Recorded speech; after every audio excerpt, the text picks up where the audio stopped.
Here you go. That's what we're doing. Wow, that got really bright fast. Let me do this.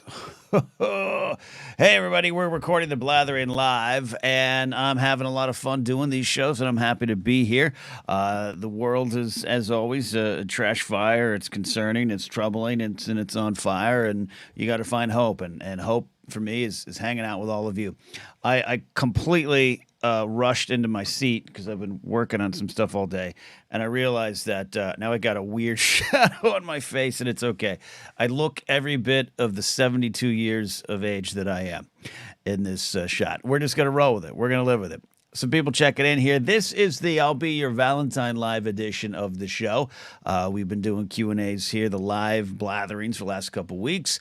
I will try to answer any question you want to ask me. If you have a thought that you want to share and get my response to, I reserve the moral and legal right to not answer every question. As I say, super chats are welcome and appreciated and will get me to at least acknowledge the question.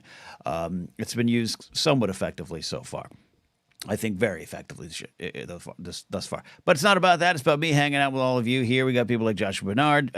Jared's here. Jack's here. Horizon Brave says, and this is a comment earlier in the day, Kate is here. Kate Van D.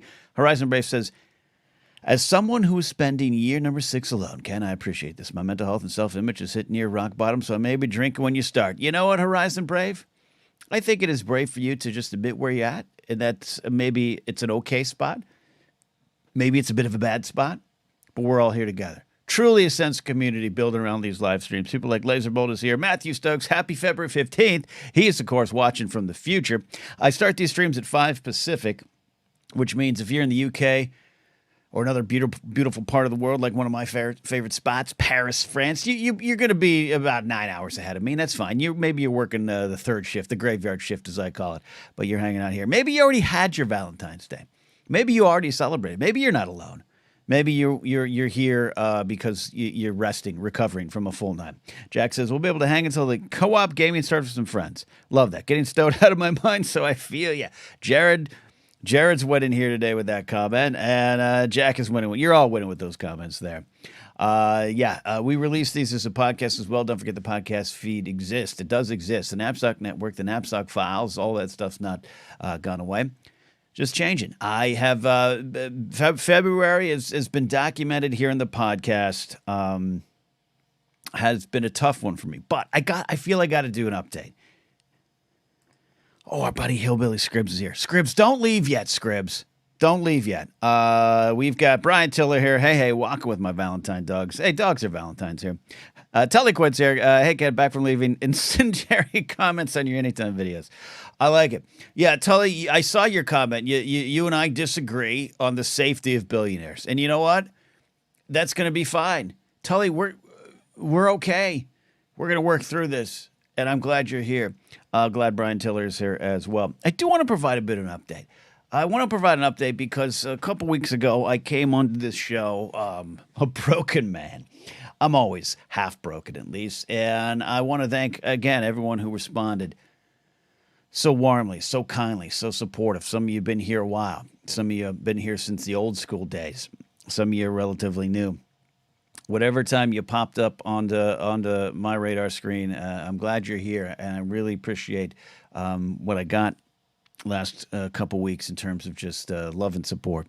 And that support was very generous super chats and other kind of votes of confidence in who I am. So Jared says, eat the rich. I don't have a problem with eating the rich there. Trey T says, hi there, gang. David McKay is here as well.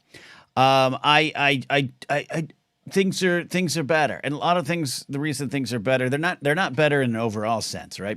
Still looking ahead and scrambling a bit on the bills and all those things. Who isn't, right? In these times, but what is better is I feel like a trampoline, a net has been put on above the ground, and I fell, but I hit it, and I'm starting to bounce back up.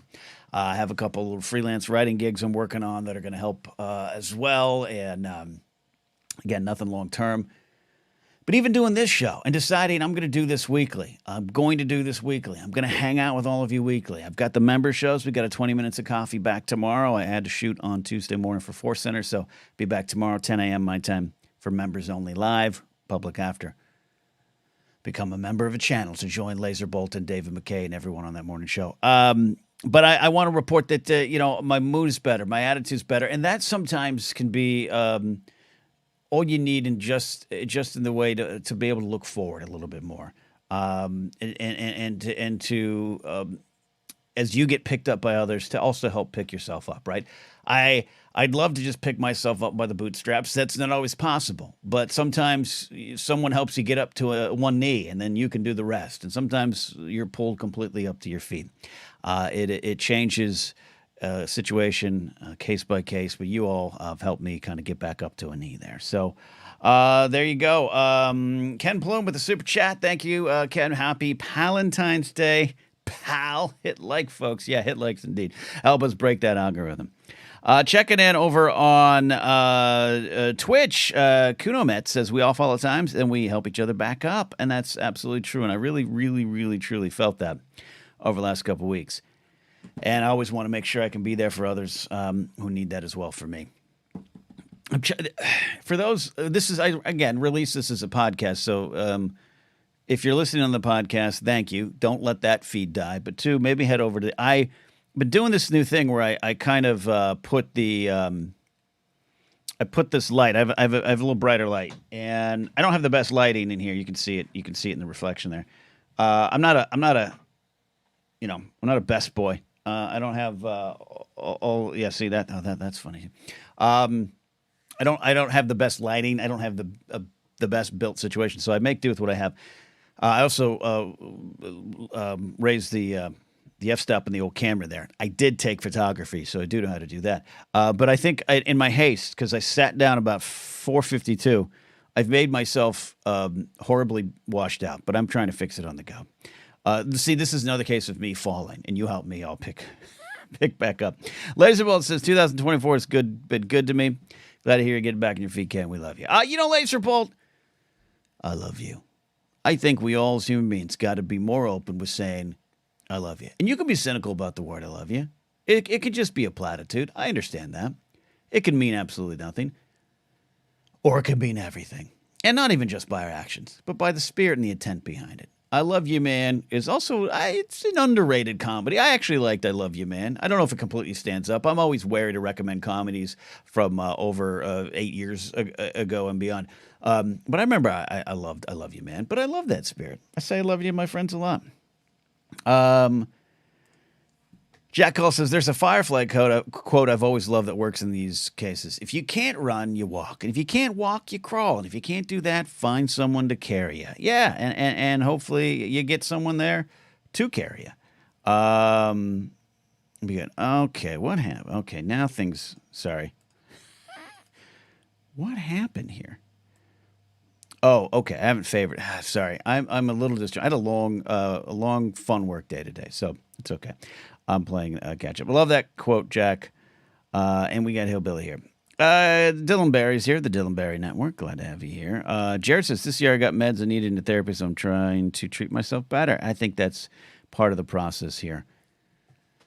We talked about it. We talked about it when I interviewed Adam Knight on the Blathering Conversations, episode 1 of that, about being nice to yourself, being fair to yourself. I love a good dash of self-loathing in everything I do. I think it's a good equalizer. I think it reminds me, but also the people listening, that there's at least an attempt to understand my place in the world is small compared to everything else. But you don't want to take it so far that you just ding yourself and hit yourself upside the head too much, and that's what I do. So working on that there. All right, I want to get to this one. I wanted to wait. I want to wait the exact. Well, we'll keep coming back to this. How about that? By the way, another thing of rum. I'm going to run out of rum. I need to go get some rum. And now a cheery cherry lime soda is what I'm mixing the rum with. And it's good. I just like a straight rum and diet. But I'll take this. The cherry. I need to be cherry. Today alone. Today alone, the world just, went from celebratory and a lot of things in the world that are always bad, but there was a celebratory feel of the parade in Kansas City, and then a shooting happens, and then that it's on my mind. I just wrote some stuff in the news about it, released that for any time, and so I want to be here with y'all. I think it's okay to focus on some good things right now. Jared says, "Also, best of love to Grace and the pups." Thank you. We're gonna have a low key night. She's off doing stuff. I'm working here today. I've never been too cynical. I've never been too cynical about Valentine's Day. I think there were some times I was. I think even when I would post jokes about it, and I was looking back at my Facebook memories today. Today's one of those days where you get a ton of Facebook memories of all your stupid posts from like 2008 to 2017 for me. Was the peak dumb posting of me. And yeah, I had a lot of like, my Valentine's Day is Carl's Jr. alone in a car. But really, that was just me wanting something more.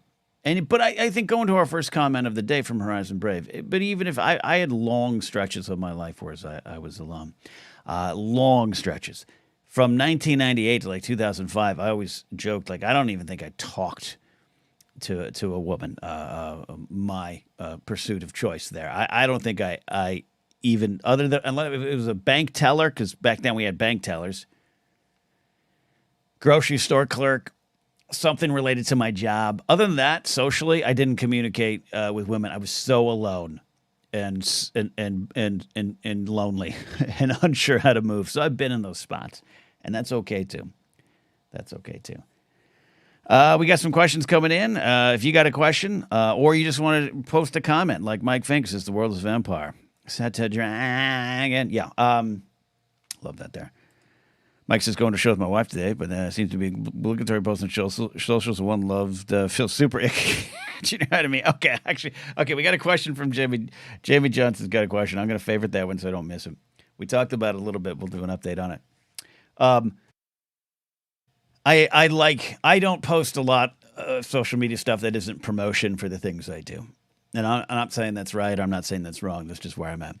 But Mike, I'm with you. Today, I saw a lot of Instagram posts. Some great ones, by the way. People I know and love myself. Great posts about their loves, about their relationships. 7 years with this hunk. 9 years with a lady that changed. All of it great. Like I said, I'm not cynical about the day. Is it a corporate holiday and it's about getting candy and cards? Yeah, sure. Sure, but why stop there? Push past it to find what's there for you. I'm okay with celebrating this holiday. But today, Mike, I saw a few posts where I was like, I don't know about this. I don't know if I believe this from some people. That's that. All right, first things first, before I get too distracted. We got a question here coming in, but also, Hillbilly Scribs says you don't need to be the best boy, just a good boy. Mr. Hillbilly Scribs, every year, if you don't know Jeff Saunders, Hillbilly Scribs, as we call him, check out past interviews and appearances on this very YouTube channel and my podcast feed. We did an interview last year, a couple years ago. I actually got that Facebook memory. A couple years ago, we did a charity schmodown. Mark Riley and I involved in that one. But all this because Hillbilly Scribs, who is the definition of a grounded and humble cat, every year takes part in a shave-a-thon, a St. Baldrick's shave event. stbaldricks.org is where you go. St. Baldrick's is a great organization, the St. Baldrick's Foundation, and they help raise awareness and funds and get research for children's cancers, and that's the kind of the field that Mr. Hillbilly Scribs, Jeff Saunders, works in.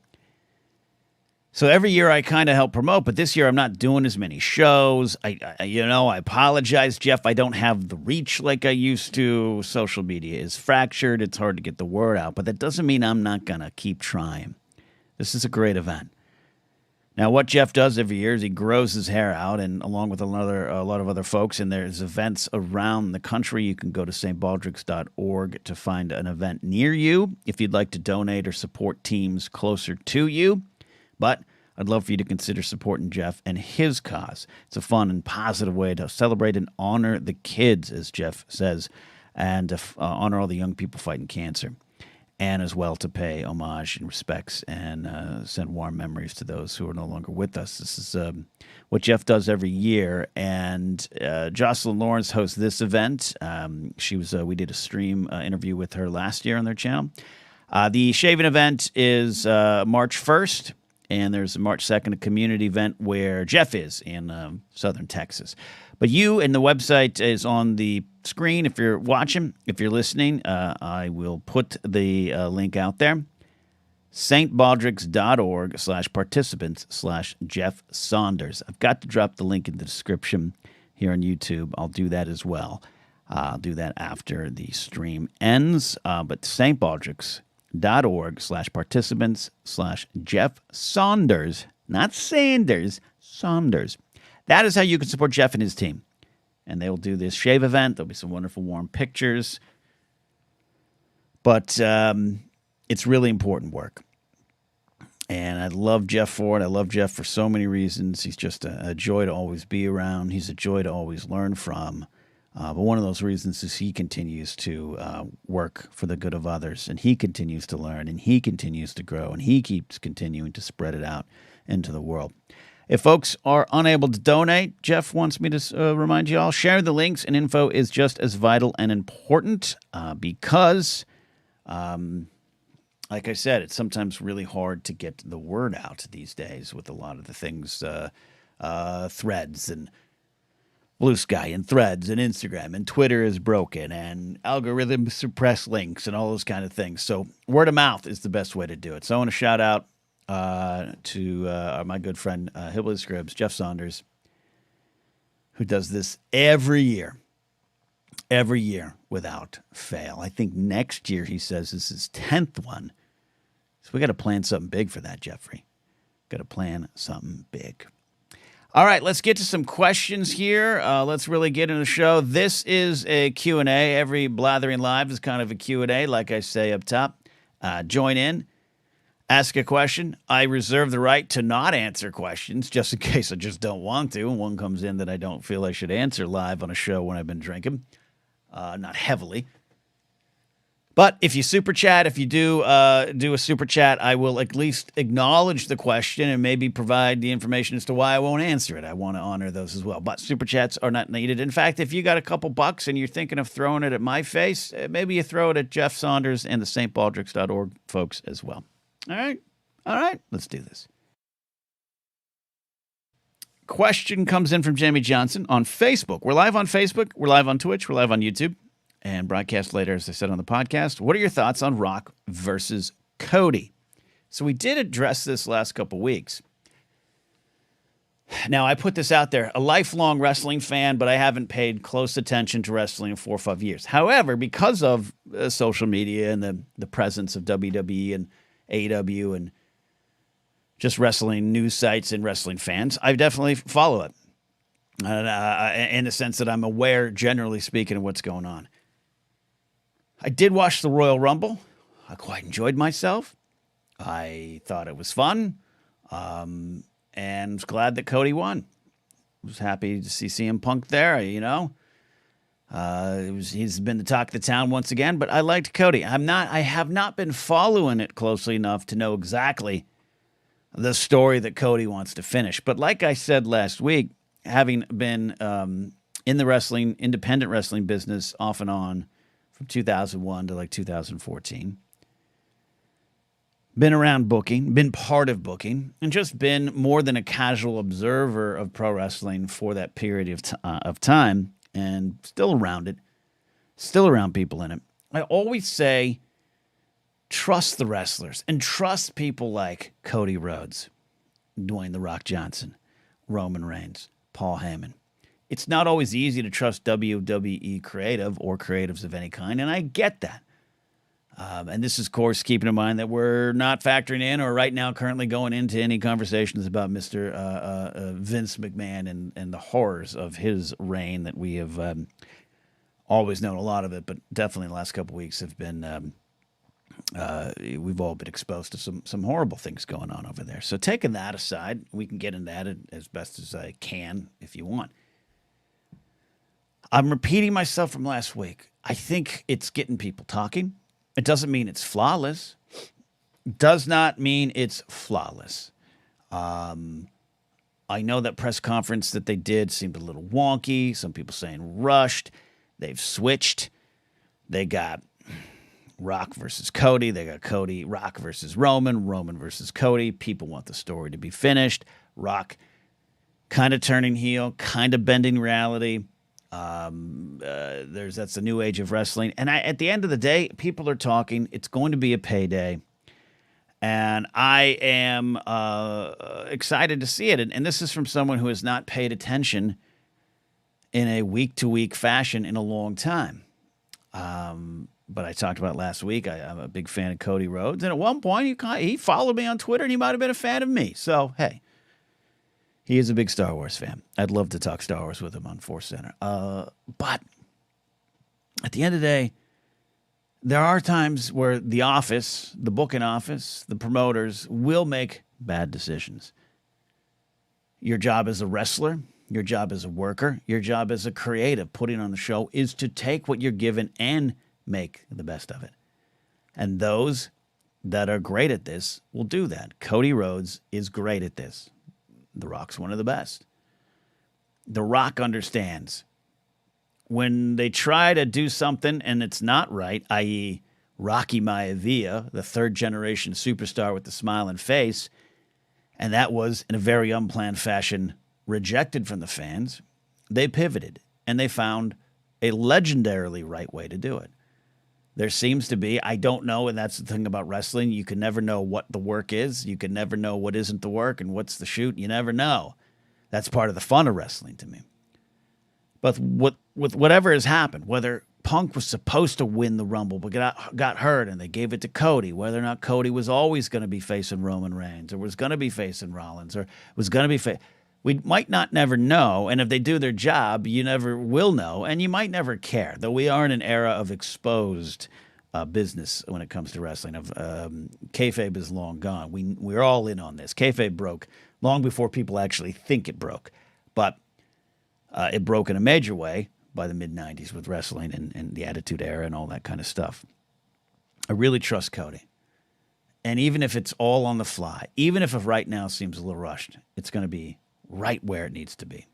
That's my thoughts on it. And it seems I'm a little, quite frankly, I'm repeating myself a little bit from last week, but I like seeing the story continue. I like what's going on. I like people are talking about it. All right, great question. Still Bill is here. What's up, all my sweet Valentines? What's up, indeed? Color Jerry's here checking in on Twitch. Ken Plume's got a sports comment. That's a great one, Ken. I don't know if I can do that. Jared's got two sports-related debates. 86 Celtics versus 95 Bulls. Here's the thing. I don't watch basketball a lot. I was around for them. I definitely paid attention to basketball in the mid-'90s a little bit more. 86 Celtics, the mid-'80s Celtics and Laker rivalry, I was there for. That final, not the final that they didn't get to cover in Winning Time, which was one of my favorite shows. I'm just absolutely flabbergasted, but not surprised that HBO Max would cancel that series. I was there in Yosemite with my family for that NBA Finals, and that's my memories. It's just hundreds of people fighting for like a couple bar and grill TVs in Camp Curry in Yosemite, watching that series. So as far as what's better, I don't know, probably the Bulls. I think the Bulls had something special even from afar watching them. I love the Last Dance doc. It goes into that era, and I definitely recommend that. So, but I'm not a basketball fan. I don't have the deep knowledge on this, so I will defer to chat. And a lot of laser bolts coming in here with Bulls. Brian Tiller, who is 7 feet 2 inches tall and played in the NBA, says 95 Bulls. Maybe he did. Maybe I heard that wrong. So there you go. Then a quick follow-up from Color Jerry. What do you think if it's Rock Roman versus Night 1 and Roman versus Cody Night 2? Yeah, as long as it's not in the main event both slots, pass the ball around. Let someone else get the main event slot. I think that'd be fun. The other one is 98 Yankees versus 2004 Red Sox. I mean, it's Yankees all the way. Those 2004 Red Sox were one caught stealing away from not being historic. My Yankees did blow that, and I was in the Ice House green room when Dave Roberts stole that base in a green room full of mostly Boston comics. It was horrendous for me to experience as a lifelong Yankee fan. But I knew right then the series was over, which was weird because the Yankees, even in that moment when Dave Roberts stole that base, were still up 3-0. They still, all they needed was one. And somehow I knew in that moment. That's the thing when you watch sports long enough. And I even saw Andrew Guy was talking about this on the Wangers show Monday night. He's a San Francisco 49er fan. He knew in the Super Bowl. He could sense something was wrong and off, even though the Niners were in the lead. And he knew they might lose to Kansas City. As a Dolphin fan, I experienced that even this year in Monday night game in Tennessee, where we were up by a big score late. And he just said there was that if you watch sports enough, you just know when something changes. That 2004 Red Sox team is a great team, but the 98 Yankees are near perfection. Near perfection. One of the best teams. And even they almost lost to Cleveland in an early round of the playoffs. That was tough. I was working. It was 1998. I had come down here. I was working in the Pacific. It was Pacific Theaters. Man Theaters. Man 9, Granada Hills Theater. Devonshire and Balboa, kids. Remember that intersection. And I just moved to L.A., hadn't even started working in my security job. I was working at a movie theater and having to leave, listening on the radio, on ESPN radio, thinking the Yankees were about to lose to Cleveland in that series because they lost to Cleveland in 97, and thinking our great season was going to be washed away. And that's the lesson. That's one of the big lessons of sports. No matter how indestructible you think you are, no matter how big your lead is, you still got to do the job. You still got to bear down and do it. So 98 Yankees, one of the best all-time teams there. All right. Sports questions coming in at night. Mike Fink says Showtime Lakers when I was a kid were so much fun. Yeah, see, I didn't even, I wasn't a big basketball fan, like I said, but it was hard to escape the joy of the Showtime Lakers. All right, then we got...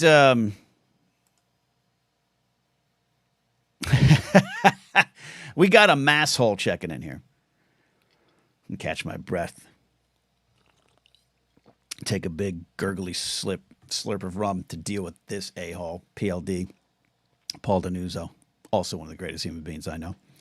He says the one good reason it was canceled, talking about Winning Time on HBO, is that a series called Winning Time ends on a Celtics win. He's a Boston fan. Look, boo earns. I was saying boo earns.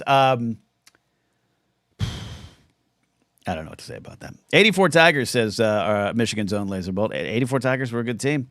Sparky Anderson. He don't want to walk you. He don't want to walk you. Tigers fans get that reference. Nice words from Jamie Johnson here. We appreciate this. I suffer from depression and anxiety. I want to say thank you to you and the Force Center crew for providing me levity in my hardship. Thanks for being positive in an often negative world. Thank you, Jamie. Really appreciate that, but I want to give the vote of confidence back to you. I'm a big-time depression sufferer. Anxiety, not as much, but then again, who doesn't have some form of anxiety, right? Why wouldn't you look it out in the world? And I don't have any answers for you, Jamie. I don't have any answers for you. I'm seeking answers myself every day. I always make light of it, but it's a big thing. Wilson Phillips was right. With one of the greatest pop songs of all time, Hold On for One More Day. And the only way depression is deep-seated, it is hardwiring, it is chemical, it is all of those things. It's a disease. I'm there for that. But I also say find the little things that you can do to push past it. I used to call it ping-ponging.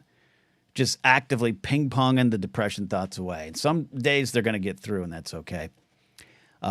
Taking a moment to focus on other things or other people is a good thing too. So you're not asking for advice, you're just asking for community, and we're here to provide it for you, Jamie. But these last couple of years, I never thought I defeated depression, but these last couple of years, depression reminded me it's still around. It did turn into a great song for the Moonagers. Good to Bleed. We just released the remix, the old handsaw mix of Good to Bleed. Please check it out. Please check out the Moonagers. But that's a song about my depression winning, but we push through so that it doesn't defeat us. Still Bill Stills. We don't talk about the 2004 World Series here. PLD says the 2004 Red Sox maybe feel alive again. How dare you, PLD? It was the first time as a Red Sox fan I saw all things that would have always gone wrong in spots past. They just bounced the right way. You knew the curse was over.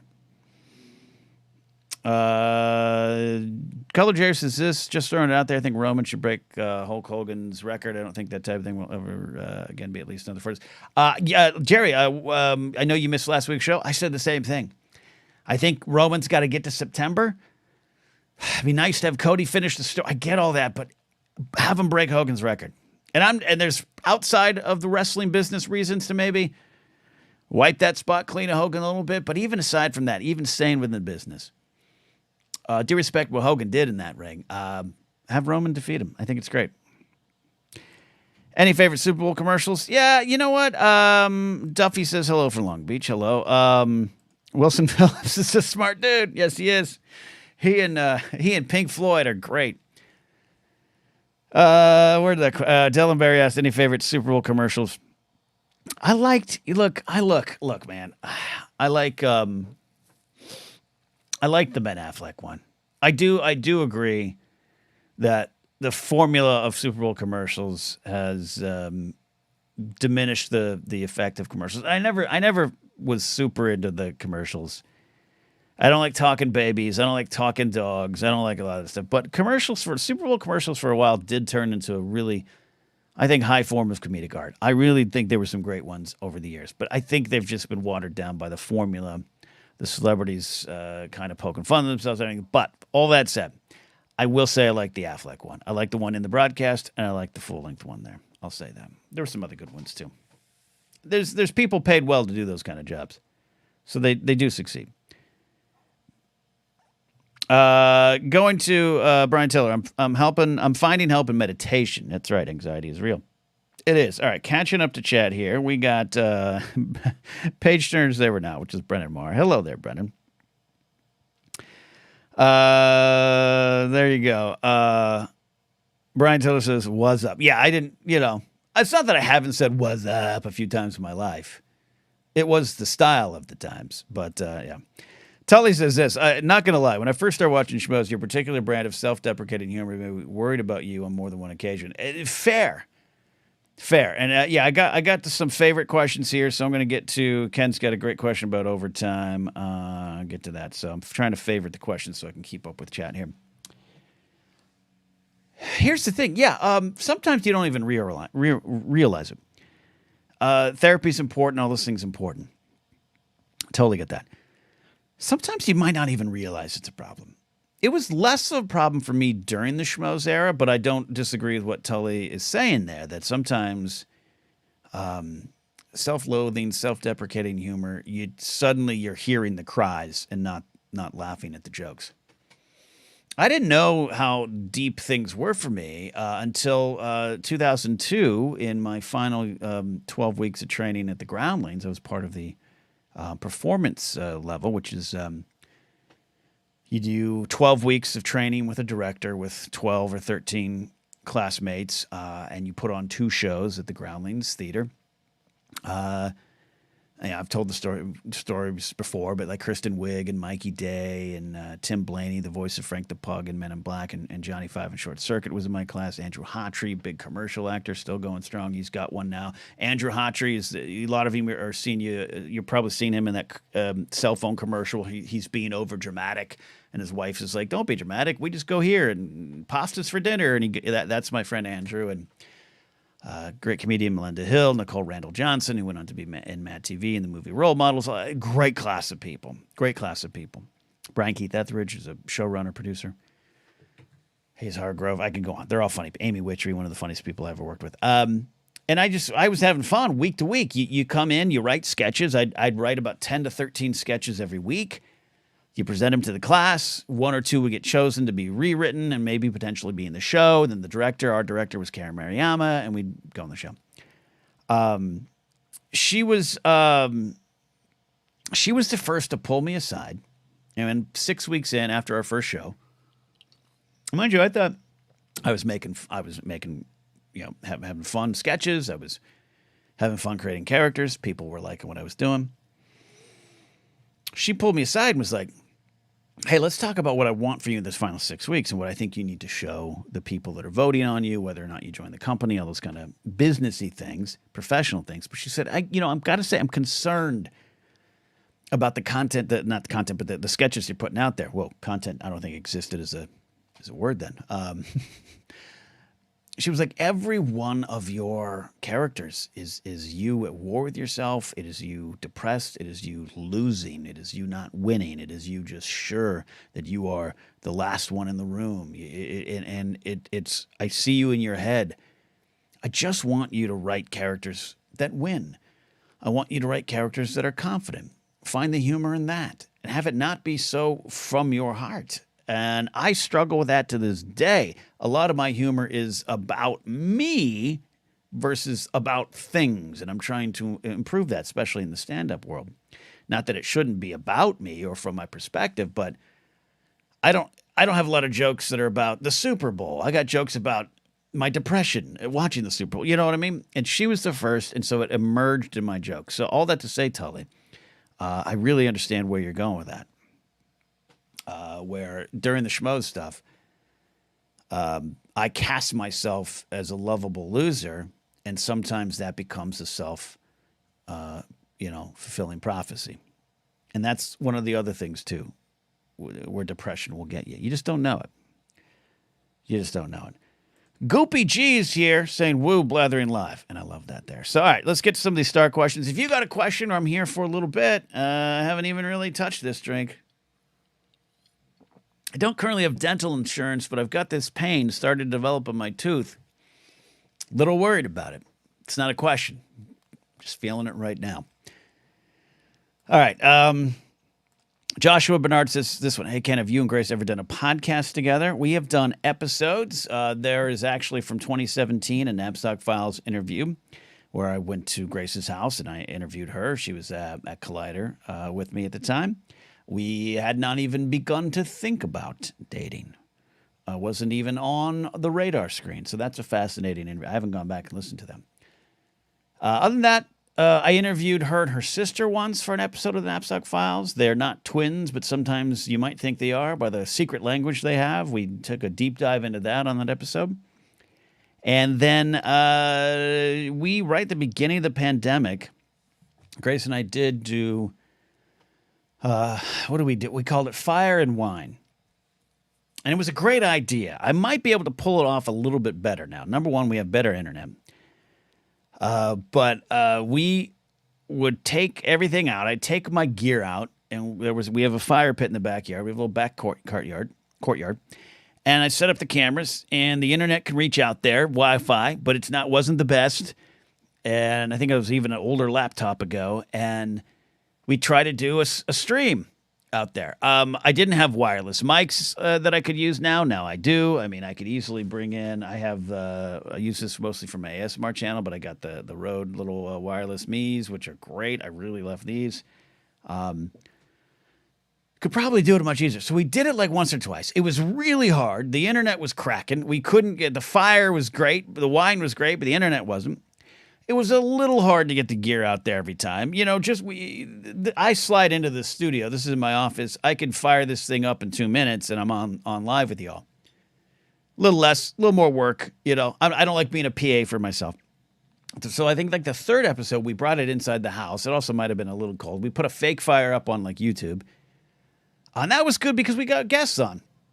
My friend Roger came on. My friend Jen came on. Some other people popped on. And it was a lot of fun, man. It was a lot of fun. Would I love to do that again? Yes. Can I promise that we'll have the time to do that? No. But maybe one day. Maybe one day. Jared the Dark Jedi's here. What's good? What's good, Jared, is you. I appreciated your tweet the other day, Jared, about Secret Invasion. It's not even like my favorite series. It doesn't need to be. I just don't like conversations about things that don't at least acknowledge what the show or the movie is about. And you always get that. And I think you got that in the tweet, and I appreciated it. PLD says, I definitely empathize with the self-deprecating characters and humor. It's pretty much all I know.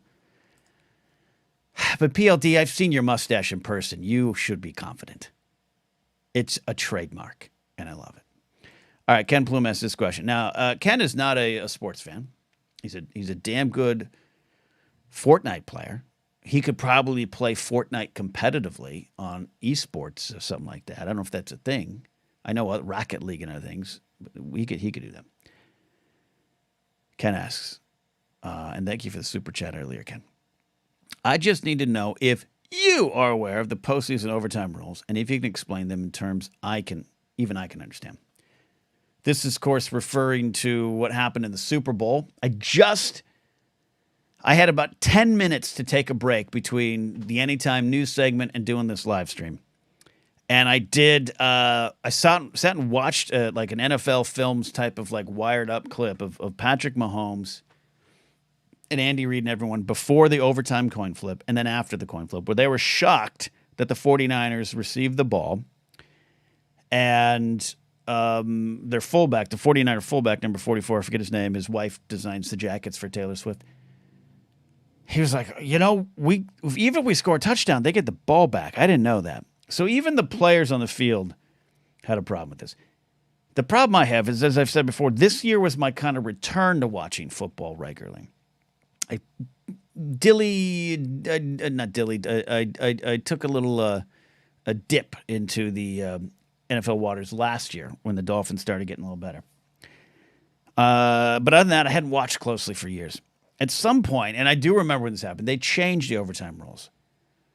In the old days, it was the first team to score. So if you returned a touchdown on the kickoff, if you kicked a field goal, got a safety, scored a touchdown, you won the game. Even if the other team did not touch the ball. And I was fine with that for a long time. Now, if both teams didn't score after 15 minutes, it was a tie, which does not happen often. Matthew Stokes says, coin toss was the only bet that came good for me in the Super Bowl. Bet responsibly. I hope you won. So anyways, long story short, that was easy to understand. First to score. No matter when, no matter who, you score, game over. Somewhere along the lines, and I do remember this, it was determined that this wasn't fair. There's always a high-profile incident. It's like anytime you see something that says, be sure to, if you're swimming, don't swim with an electric eel. And you're like, that's dumb. Why is that warning posted here next to the no lifeguard on duty? It's because someone did, and someone brought an electric eel into the pool, and someone electrocuted themselves and then sued the company that owned the pool by saying, you didn't tell me to not bring an electric eel. Something always happens to change these rules in life and in football. I do remember there was like a high-profile tie game that happened, and that kind of started the let's change the overtime rules. So it became, and people can correct me because this is when I was not watching this close. Instead of who scores first, if you score a field goal, the other team still gets the ball. They guarantee each team 2 possessions. And I don't know if a touchdown took that away. They maybe have changed. It's gone through changes. And you're seeing, Mr. Plume is seeing right now, it's confusing. And there was players back then, I remember, I think it had to do with the Eagles. Our buddy Hal would remember. I think Donovan McNabb, someone on the Eagles didn't understand the rules, and it ended up in a tie. It was a mess. So that's like 2 possessions. And you can make a participation trophy joke, because I probably did when this happened. Like, the game ends, the game ends. But I'm okay with it now. Because if it happens to my team, give me a chance. When we were creating the rules to our home game Ruckus, me and my roommates did have a moment in the game. There was something that would happen in the game. And this is a game we created, Ruckus, where we would throw 2 sets of 6 darts at a Nerf football and a lemon hanging from a tree. We had Ruckus tournaments at our house. I have the rules. I still think I should trademark them and start a YouTube league, and we'd be wildly successful. We just don't have the space for it. So, but even we created a rule where there was an option that would, if you hit this thing, if you hit, I think it was you hit the lemon. I'm explaining rules to a game you guys have never played or heard of. If you got to 5 points, the lemon was open. Hitting the lemon with a dart from about 25 yards away is harder than you would think, especially if it's suspended from a tree or at one point hanging is on the grass. But if you hit the lemon, the game was over unless your opponent could hit it themselves. And we always give the opponent one shot to hit the lemon. That's the lesson in life. Get a shot to hit the lemon. That's what the NFL was doing. That's even changed. I was sitting in Mark Ellis's house. We were having some spicy buffalo chicken pizza from Brooklyn Pizza Wagon. It was so good. I'm still feeling the heartburn. I couldn't recall. Did not know what was happening. And then Mark didn't even know. He watches football regularly. That if Kansas City let the time run out, someone correct me or tell me I'm right. San Francisco gets the ball first. They score a touchdown, right? Or field goal, whatever it was. Or didn't they? No, they didn't even score that. See, I'm confused.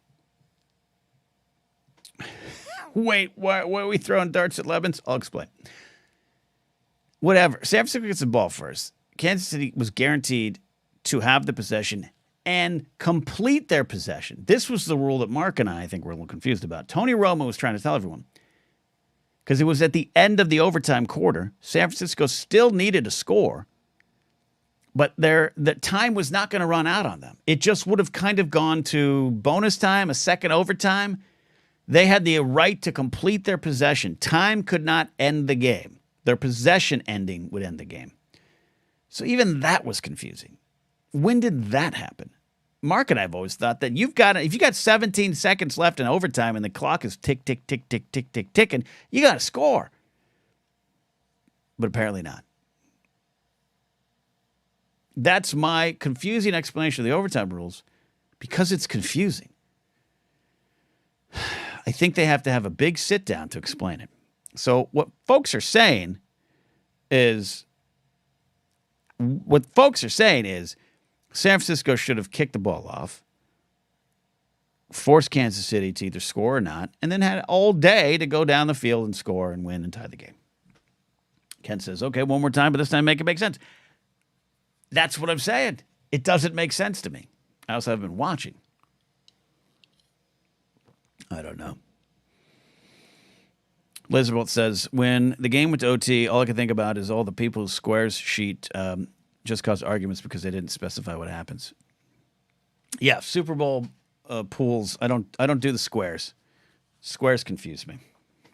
This is Blathering Live. We're still going strong. I'm getting hungry because I didn't eat dinner. Working hard today, kids. And we are racing forward with more of your questions. So if you got a question, let me know. If you got a super chat, hit me, and that might force me to at least acknowledge a question. But don't forget also, we're highlighting this. My friend Jeff Hillbilly Scribbs is once again participating in a shave-a-thon, a shave event for stbaldricks.org. This is a company, organization that puts on great events all around the world. You can donate to them anytime by going to stbaldricks.org. But if you go to stbaldricks.org/participants/Jeff Saunders, that's my guy, you'll support him and his team directly as they raise money for research and just shining a spotlight on the needs and the struggles of those battling childhood cancers. It's a great cause, great event. So consider supporting my buddy Jeff and all the fine folks at stbaldricks.org. All right. Oh, we got a beach question, but I want to get to this one here. LQ. Why are we throwing darts at lemons? I've mentioned this before a couple years ago, so apologize to those who I'm remixing this to, but quite frankly, I don't think anyone remembers. Try to make this sound clearer than the NFL overtime rules. I lived in a house in Northridge, California, and I had been in LA 4 or 5 years, and I had a couple roommates. My roommate Brian, my roommate Joel. Joel I knew from high school. Brian I'd met on the job, and we all three. We had a dart board with darts on the back patio.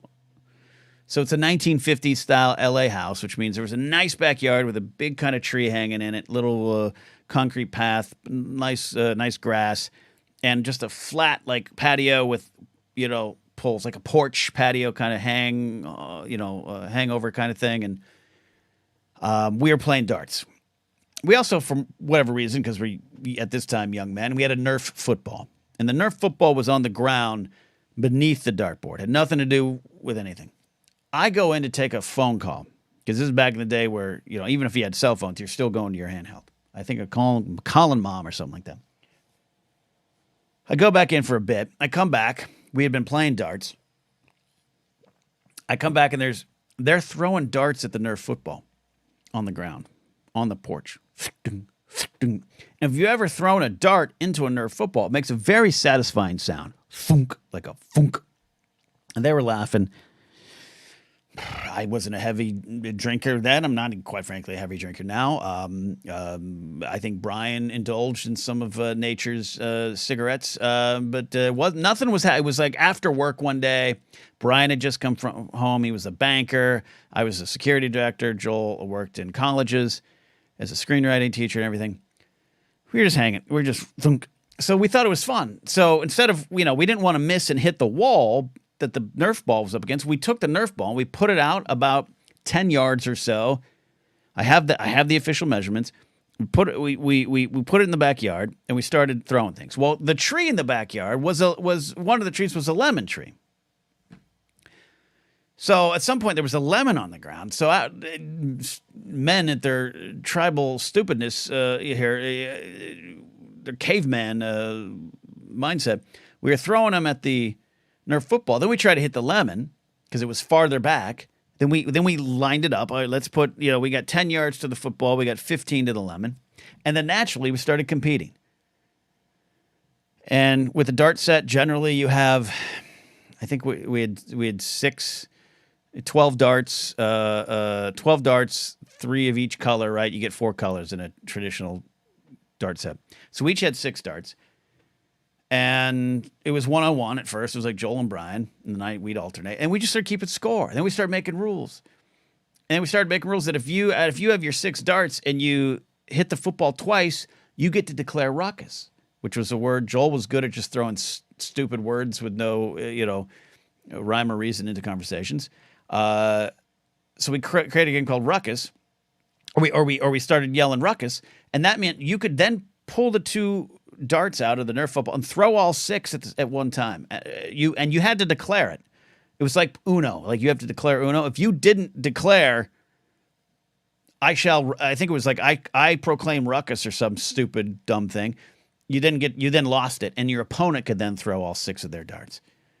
And then once you got to 5 points, the lemon opened up. And if you hit the lemon, that's when I was telling you the game was over unless your opponent hit it. Then we changed that. We altered that.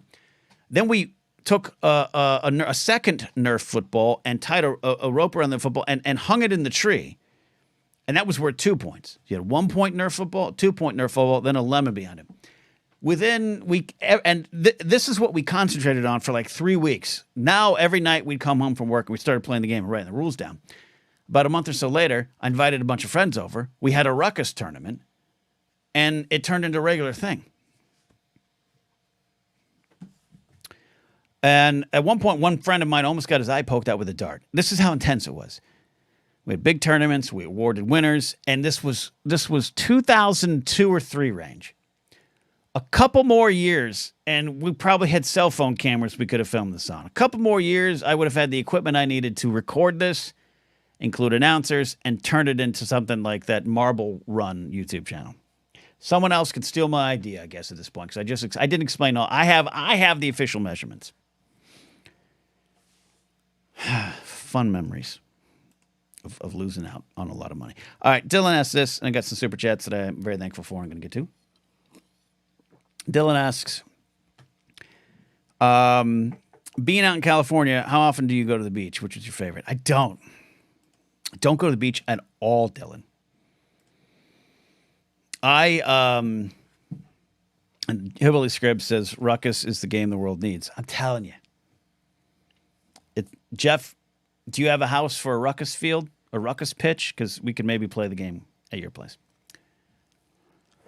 I don't go to the beach.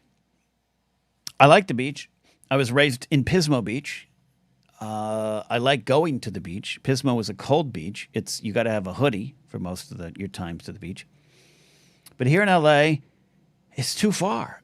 I don't like going down to Venice. I don't like going to Santa Monica. I haven't been to Malibu in, no joke, 11 years.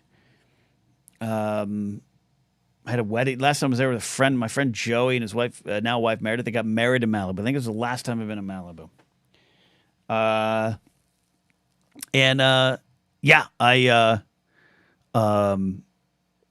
It's just too much of an effort. I like the beach. I think the beach is very calming. I like going to shorelines and shorefronts and all that stuff. When I'm in Edmonds, Washington, when Mark and I go up to Seattle, we always head out to Edmonds, Washington, which is, you get to see where the ferry comes into town that takes you out to Bainbridge Island, and there's a little fishing pier you walk out onto. Every time I'm out there, rain or shine. Poor Grace. I made Grace go out there in a downpour this last time we were up there. Because the water, the waves, the shoreline's relaxing. But you just can't do it in LA. LA, people will complain that LA is spread out, and they're not wrong. It's just, it misses the point. LA's got little communities and little sections of town, and if that's your spot, that's your spot. I love where I am.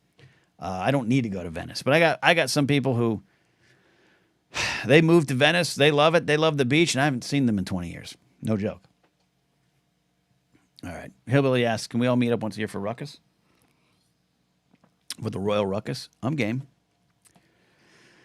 Super chat, and I appreciate it, from Brian Tiller. You've just joined me. I will try to answer all your questions. This is what the Blathering Live is about. If you have a question that I don't want to answer, I won't answer. But if you super chat it, I will acknowledge it. But super chats are not needed to join the conversation. As I said tonight, you should also consider supporting the fine folks at stbaldricks.org. Brian Taylor says, what are you pairing with that drink for dinner? Uncrustables? Look, just because I had an Uncrustable at 4:52 tonight does not mean you can accuse me of always eating Uncrustables. This rum and cherry lime soda is being consumed alone. There's nothing with it. I've got some Thai food on the radar screen for after the stream. I'm going to enjoy that. Maybe an orange chicken, maybe some sort of pad thai. But for now, no food. But I did have I didn't eat lunch today. Am I a hero? Yes. Am I a hero for doing this show with no food in my belly? Yes. I'm saying it here right now. I'm a hero. But I scarfed down one of my last Uncrustables. I think we're down to one Uncrustable. And the grape jelly and peanut butter ones. Big. All right. I got to check if I'm getting a text. No. Apologies. Matthew Stokes. My face is covered by this wonderful super chat. 10 pounds.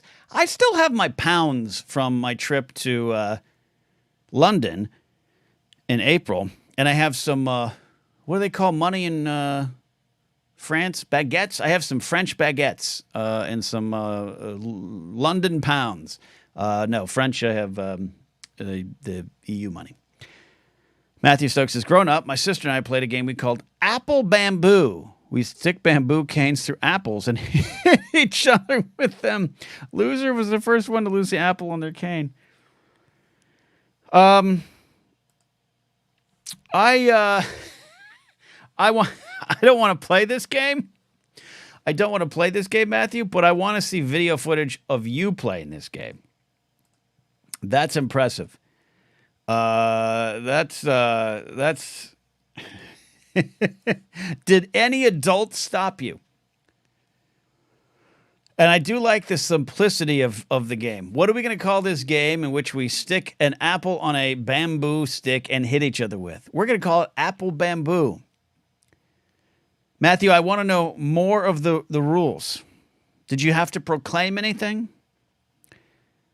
Were there timeouts? How did you decide who got to swing first? Or was it a free-for-all? How do we structure this into a competition? This is what I think I need. This is what I think I need from you, Matthew. We need to revisit this game. And can we turn those apples into little Nerf balls? Matthew Stokes has an update. Well, this just in, Matthew Stokes with an update. We had an apple tree. Figured we should do something productive. I agree with that. We had a Nerf football, 12 darts, and a lemon tree. Magic was bound to happen in that situation. Magic was a foregone conclusion. Ruckus always existed, just like Apple Bamboo was destined to always be. Super chat from Jared Olette. Jared Olette. That's how we say it on Force Center. 90s band that you never saw, but you'd want to. That's a great question. While I think about that, let me follow up with Apple Bamboo and PLD. Apple Bamboo feels like the kind of game an older brother tells his younger sibling about. Takes the first big swing so hard that they lose their apple immediately and say, "You won," and walks away. Sounds like PLD, Paul, has played a version of Apple Bamboo in his own life. That's what I think. Jared Super Chat question here. 90s band that you never saw that you would want to. Well, my favorites I've seen. Oasis. Garbage. I saw the Refreshments. I saw the Gin Blossoms. I saw Dead Hot Workshop. Multi-era band. All of them, quite frankly. I saw the Bogmen. I saw the Bare Naked Ladies. Those are the bands I saw during that era. I saw Travis, but I call them early 2000s, even though they broke in the late 90s. I saw Corner Shop, 90s band, but I didn't see them until the early 2000s. I saw Jet, early 2000s. I saw Caspian, late 90s, early 2000s. But the band I haven't seen, the band that I love, and the band that I had a chance to see this past year with Bare Naked Ladies, but again, I'd already seen them, is Semisonic. A lot of you might know them as a Closing Time band, and that is accurate and true, and Closing Time is a great song, but they are much, much more than that. They are back now. They have a new album out, and new music out. You have John Munson, Jake Slichter, and Dan Wilson. Dan Wilson, great producer, songwriter as well, produced and co-wrote Adele's Someone Like You, and a lot of great songs. I worked with Liam Gallagher on some of his solo stuff. Never saw Semisonic. Semisonic was supposed to be the K-Bear 95 Christmas party band of 1997. My program director loved them. Or maybe it's 96.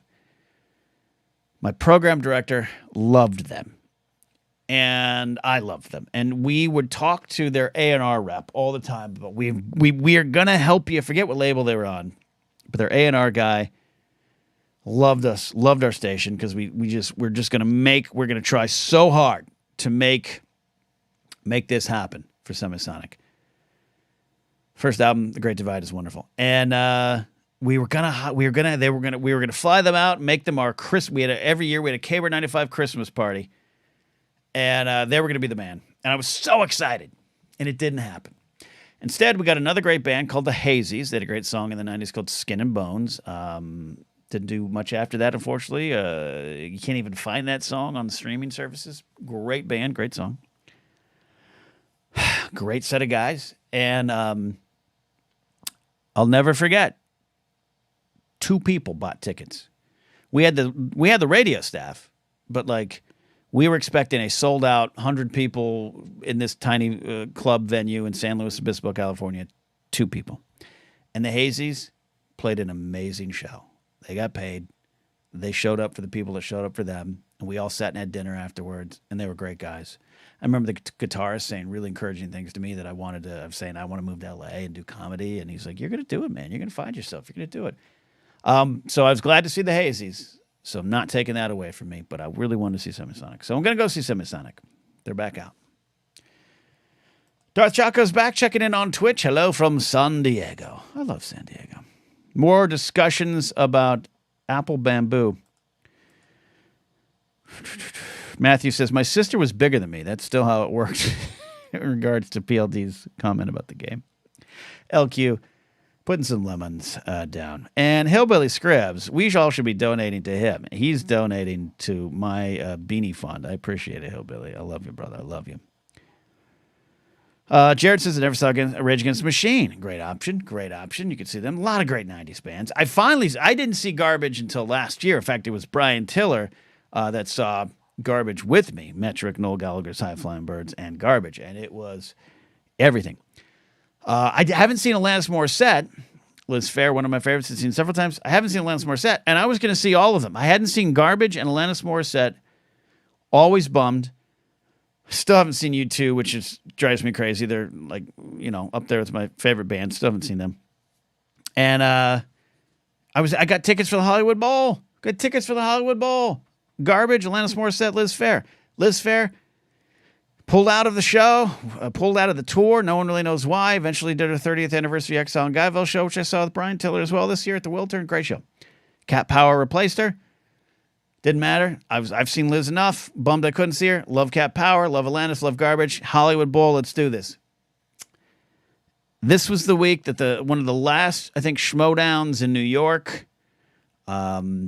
We had to get out there. Ellis and I had shows, and we couldn't find a dog sitter. A dog sitter for our Baxter boy. Franny wasn't in our lives yet. And now we have some options. We have some places we can take them. But we didn't have our dog sitter at the last second. Had to cancel. So instead of going to that concert, I drove Baxter to my mom and dad's house, 3 hours away in my hometown. They agreed to watch Baxter for the entire time we were in New York. And I gave the tickets away to my friend Thad Williams. He did pay me back. He gave me a little bit. He felt bad for me. I didn't charge him the full price of the tickets because I had like 4 tickets. So I missed the opportunity. But eventually saw Garbage. I know. Oh, woe was me, Teo. All right. Question from Tully. Whatever happened to your Mysteries and Unexplained show? Any chance it may return? Mysteries in the Unexplained, one of my favorite things to do here. Some of the episodes still on the channel. All the episodes still on the podcast feed. I'm, for the most part, rolled that into Saturday Night Napzok when I did that for 2 years on the 2 or 3 years on the podcast feed. Nolan Guthrie was a regular contributor to Saturday Night Napzok. I always intended it to be something on another day. But the bummer, the reality is, Mysteries in the Unexplained, anything with Dutch Allen, and Saturday Night Napzok were probably my most critically high-praised pieces of content I've ever produced. The people that love those things, like yourself, Tully, with Mysteries, loved them and still miss them, and I miss them. Overall, though, I would say if they had a Rotten Tomatoes score, the public rated it low. My numbers went way down. A lot of things were happening. It wasn't just the show, pandemic, changing habits and everything. But that's kind of what happened, to be honest. People weren't listening as much. But I still like them. I still love those characters. And I still want to get back to them. You never know. Dylan asked this question. What level of spicy do you like your pad thai? I'll go medium. It's not that I don't like... Let me be clear about this, Dylan, because I don't want you spreading any nasty rumors about me. I like spicy things. All right? I'll ratchet up the spice. but my stomach does not. So the taste, the feel, even the tears, maybe a little snot dripping down, I'm good with that. I like that sometimes. Hit me. I'm like Steve Martin in Little Shop of Horrors and that Billy Murray, Steve Martin dentist scene, right? Right? Like, yeah, let's do this. Let's do this. Or is it Murray's the one that wants the pain? I'm like Michael Keaton in Batman when it comes to spicy. You want to get nuts? Let's get nuts.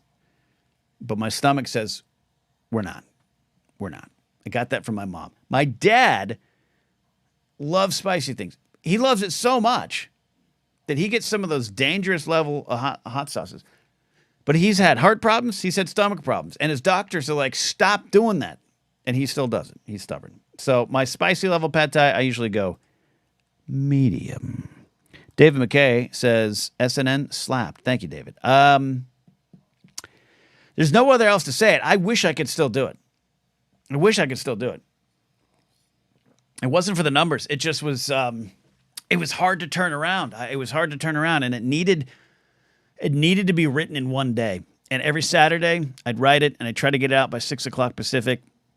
I was really proud of it.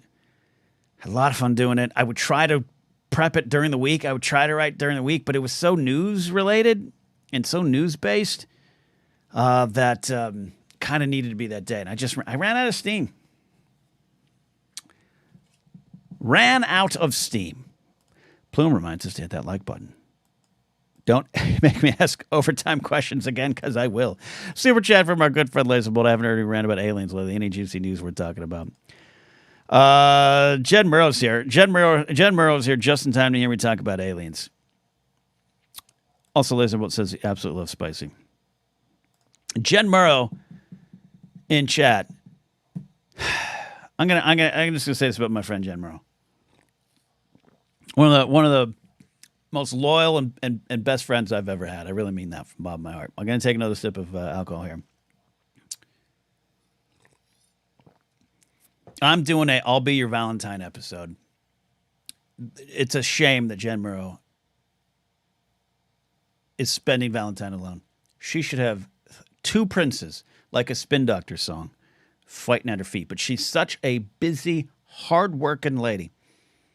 Creating shows, working on shows that in about a year's time or sooner, you're all going to be talking about. So, Jen, I'm sorry you're stuck with my face on Valentine's Day because you've been working all day. There you go. Laserbolt says, I haven't heard you rant about aliens lately. Any juicy news we're talking about? I've fallen off on it there. I know there was some more stuff released today. Stephen Greenstreet's got some great videos out there right now about what I believe is kind of the religious cult behind a lot of this. The religious cult being the folks in the government, Tim Burchett and the whatnot. The late Harry Reid, Democrat Harry Reid, who gave the money to Robert Bigelow. I don't have any. The problem is I don't have any new updates, Laserbolt. I'm always curious. I'm waiting for someone to give me the proof that it's all real. I love myths. I love urban legends. I love ghost stories. I love Bigfoot stories. I love Loch Ness stories. I love gray alien stories. I love all the conspiracy theories. I don't believe any of them, so I want to hear what you got. And the George Knapps of the world and the Jeremy Corbells and all those folks, they keep presenting things that just are not what they claim to be. And so I keep running into that roadblock. There was some stuff recently with the footage. It was definitely weird. Probably a balloon, maybe a smudge on the camera. These things can easily be not necessarily disproven, but they can be easily cast aside. We've got to have the proof. Laserbolt, you live in an area where I know some friends of mine claim to have seen aliens. With your drones, we got to find the footage, man.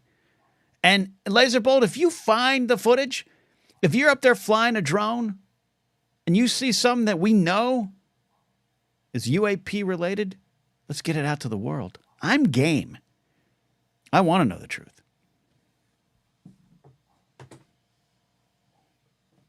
I just think we've got the truth. Laserball says you got it. Let's find it.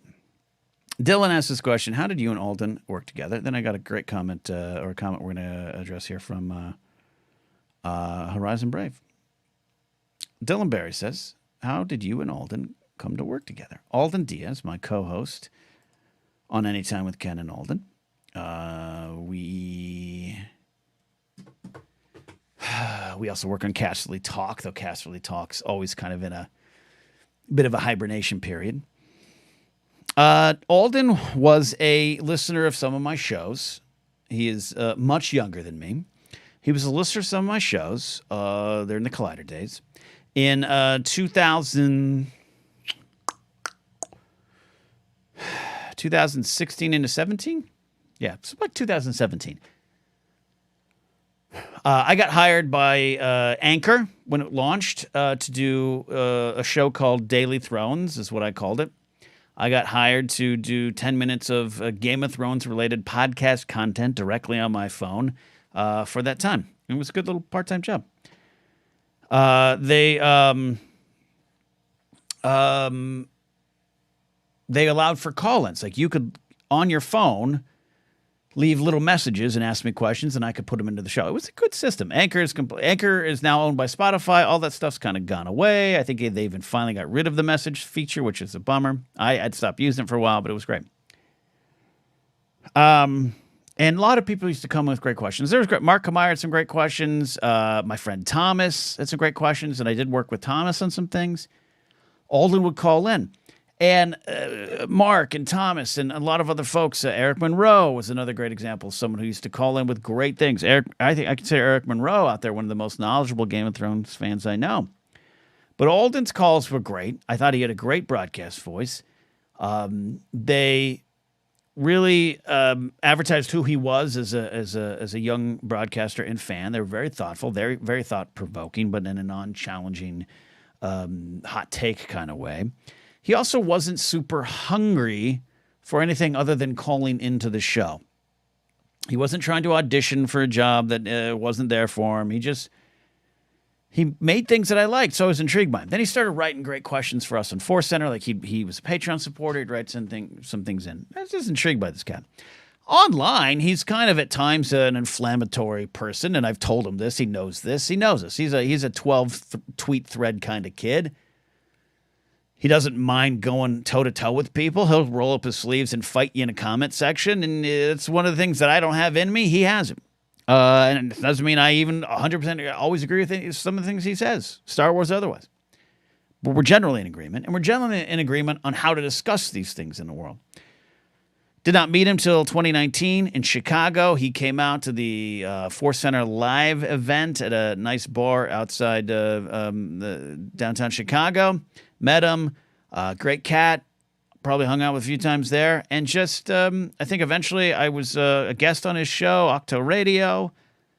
I like his style. I like what he did. He also worked in radio at the time, so we kind of spoke the radio language.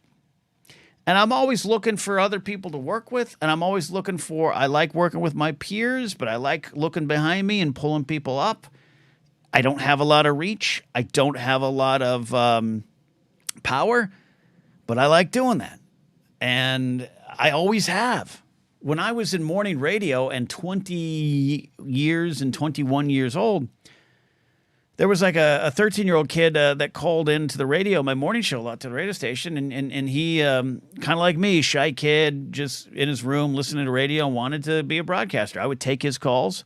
During the summer, with his parents' permission, we allowed him to kind of come to the station and kind of intern a little bit, pull CDs down. I wanted to teach him.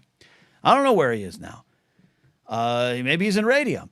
I actually got in trouble for it because people were like, hey, look, the radio station was like, he's a non-employee. We can't have him in the facility. And I was like, I got it. I was bummed, but I got it. So I've been doing that my whole existence. And Alden's part of that. And it's exposed me to a whole other group of folks that I wouldn't normally be exposed to. And plus, he's got the young vote. That's that. So at the beginning of the show, we read this nice comment from Horizon Brave. I'm trying to get back up to the comment. And I addressed the comment at the top of the show. So Horizon, maybe you did miss it. Maybe you were there for it. Horizon wrote, as someone who's spending year number 6 alone, can I appreciate this? My mental health and self-image is hitting near rock bottom, so I may be drinking when you start. I'm drinking now. So Horizon Brave has popped back up in chat and said, hey, Ken, I left a message early on, but I just want to say thank you so much, man. I'm struggling very bad with my self-confidence and self-image. It's been so grating on how I see myself. Horizon, it's the same thing, too. I'm not here to give the advice because I think I need to take the advice. And that's okay, right? I'm going to give grace to myself, and you should give some grace to yourself as well. Grace meaning not just the name of my partner, my fiance, but grace being to give yourself that room to be human and to deal with these things. And to know that, number one, you're not alone, but also that you can work through this. There's help available. There hopefully can be some people available. And if not, we're here for you. I don't have the answer on self-confidence and self-image because I'm still working on that myself. Some people got that down. Some people get that down early. Some of the stand-up comics I know who got success early and deserved it because they worked hard for it, they knew who they were earlier. They knew their voice earlier. Even if they changed and grew, and I know some of them have. I still struggle in stand-up a lot because sometimes that self-confidence leaves me in a snap. I had a great show last week. I've had some great shows early in 2024, even as I've had a horrible start to my year. If you watched 2 weeks ago, Horizon Brave, you saw me crying on this live stream out of pain, lost feelings, overwhelmed feelings. And a lot of that is because I don't know my own value, and I can't fight for my own value, and I don't know what I'm worth sometimes. Lean on those willing to let you lean on them. Shout out my friend Jen Murrow. Jen Murrow not only is always helpful, and hopefully I help her in ways I can, but she's the one to say, this is what you're worth. Sometimes literally with money in this business, and sometimes with this is what you bring to the table, and we can't always see it. Horizon, you probably have something and so much to bring to the table that you just can't see it right now. We can't see the forest for the trees. I don't want to assume that you have everyone around you to help. I hope you do. I hope to God you do. But sometimes we are not that lucky. In my early 20s, I moved to L.A. when I was 22. Worked at the movie theater, then got the security job. Those were jobs that I needed but did not think were me. You have to learn at one point that you are not your job. As I said last week, that my friend Robbie Smith, who's also an angel in my life, who told me in a phone call that he didn't know I needed at the time. Robbie did not know the moment he called me that I was alone in a parking structure in Burbank, not knowing what to do next with my life. And he called to tell me that I'll get emotional again, that I am not my failures. I am not my failures, and Horizon Brave, you are not your right now perceived shortcomings. Shortcomings being what you feel about yourself and your self-image. Probably actually not shortcomings, but what you see. You're not that. You're not your struggles. You're not your failures. Even if you don't know who you are beneath all that, I believe you'll find it. And I'll believe you'll have good days, because I have good days. Today's a good day. I worked hard today. Magically picked up two gigs this week that are one super easy and one kind of difficult, and I'm hopefully getting some more, and hopefully things are turning up. But 2 weeks ago, I didn't see any of that. You all saw that. If you were watching the Blathering Live 2 episodes ago, I did not see anything in that mirror that I was staring into. You all did. Not because you're a fan of any silly show I've done. Not because you're a fan of the way I made jokes about movie news, or you're a fan of the way I answered some Star Wars trivia questions, or you like Solo: A Star Wars Story just like me. You all could see what I couldn't 2 weeks ago, and I needed that. And that's all I can offer to you, Horizon. I don't know you personally. I don't know what's going on. But we'll be your mirror. and the people around you can be your mirror. Horizon adds, appreciate it, living alone, school alone, it's usually most alone, isolated film, 36 years, I appreciate it. Well, yeah, what I was starting to say is I really get that. I moved to LA in 1998, August of 1998. I was 22, ready to take on the world, working those jobs. That's where that tangent started. I was working those jobs. I had friends, I had roommates that I went to high school with, Joel and Casey, who I'm still friends with. We had another roommate, don't talk too much more, but I'd known him pretty well back then. A couple other friends in the area. I had my uncle, my aunt and uncle lived in town. My uncle was the one who got me the security job. He was a retired LAPD officer, become a security director at the Northridge Fashion Center and got me in. I made some friends there. I was a couple years away from finding some of the friends that are still in my life. You know, I didn't find them yet there. But outside of those friends, and again, I had good friends, but I was also from like late 1999 to late 2001, I worked graveyards. So I'd go to work at 10 p.m. I'd get off at 6 a.m. I'd sleep until 2, maybe earlier, maybe later. I'd get up, run some errands, try to write a script or think about my comedy future, and then it was time to get ready for work. And I was alone, even though I had friends around me. I had good roommates around me. We'd sit and play Tony Hawk Pro Skater 1 and 2. We'd watch sports. We had one TV to kind of share between us. I'd go fire up my Net Zero, get on AIM, and talk to somebody. I did all that stuff too, but I was alone, and that's the scary thing. And I understand it, Horizon Brave. When you feel alone, it's real. It's not imagined. It's not imagined. It's real. You're living alone, going to school alone. You go to the grocery store alone. You cook for yourself alone. Maybe you can get a pet, but that's impossible sometimes. That's fine. That's fair. So I don't want you to run away from that feeling. I want you to acknowledge that what you're feeling isn't incorrect. Because that way you can almost gaslight yourself. You can almost talk yourself out of what's going on. And that's all I can offer you, Horizon. And the final thing is to say, I'm very glad you're here today. Very glad you're here today. Jared asked this question. Well, let's know. Matthew Stokes got a follow-up here. Being alone can give a lot of time for introspection. That is risky, but not a bad thing. It's really important this time to spend understanding yourself, not judging yourself. That's a great sentence. That in this time, seek understanding, however possible, and however difficult that may be, and not judging yourself. And I do that now. That's been the last month, because there's been some very real and often financial struggles that I've had to deal with and confront and try to fight through. Thank God I've had people to help me. And not just talking about generous super chats, which were humbling, but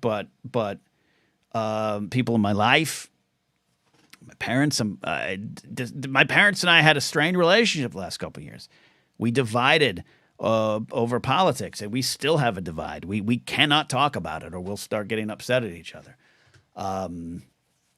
Because I view politics as morality, and they don't. They view it as just a part of a thing over here, and it doesn't affect other parts of life. And we disagree fundamentally on things now, which we didn't in the past. But we were able to push through it, and they've been able to help me a lot too the last year. But all that stuff is very real, and that can be overwhelming. And that causes me to judge myself. Matthew's comment is wonderful. Resist the urge to judge yourself, but take the time to discover who you are. No matter the age.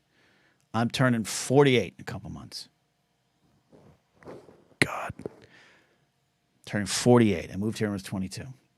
You all started seeing me on Schmoes when I was early 30s. And I've changed 10 times since then, in a good way. Not a flippy, floppity, chase the trends type of change, but I've changed who I am a lot. And each version continues to be the better version of me. That's the good thing about change. Jared says, will Casterly Talk return with Hot D? House of the Dragon. Yeah, maybe. Could be. Alden and I have had some meetings. We have some ideas of things we want to do with Casually Talk. I'm not done. I love the world. Can't wait for the second season of House of the Dragon. I do admit it didn't pull me in as much as Game of Thrones did, but it's hard to recapture what was there in 2011. I hope the second season of House of the Dragon has a little more spirit and humor to it and warmth.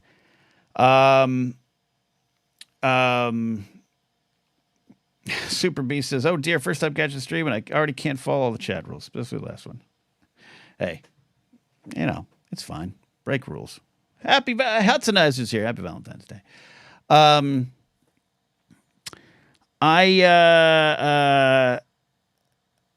So yeah, I'm not going to belabor it too much longer. I would love for Casually Talk to return. I need to pare down some of the things I do, and at some point, maybe I have to make the decision that I just can't keep up with Casually Talk like I'd want to, and it's better to pull it back than to do it. But we're not there yet, and House of the Dragon will come soon enough, and we'll be talking about it. Is what I do believe.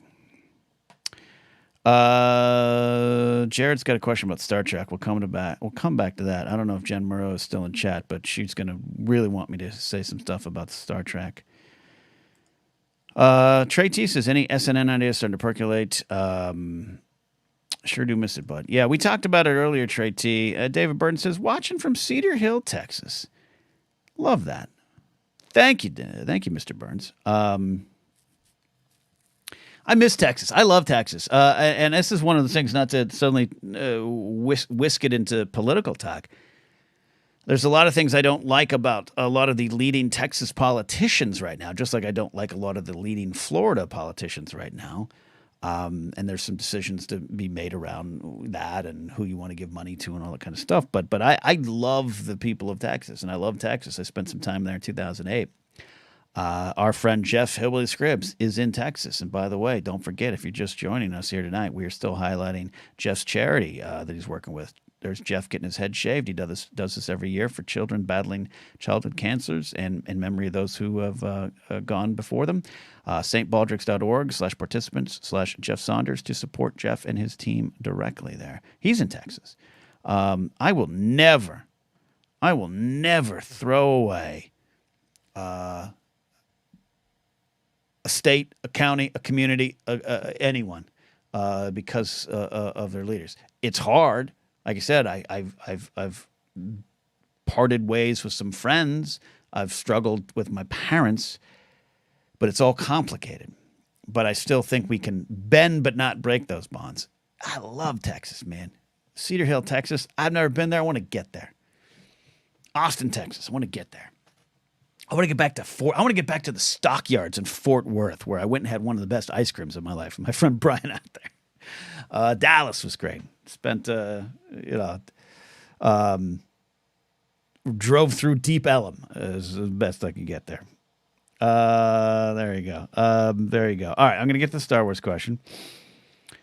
Dylan says this, though. Every cowboy sings a sad song. Kind of funny line. Cowboys are always these tough heroes, but even they have a sad song and feel in their heart. Super normal. You the man, Ken. Thank you, Dylan. I agree with that. And a sad song in your heart's not a bad thing. All right.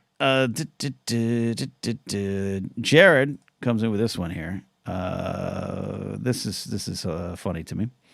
I've never heard your Star. Sorry, let me read that again. I've never heard your Star Wars loving heart say anything about Star Trek.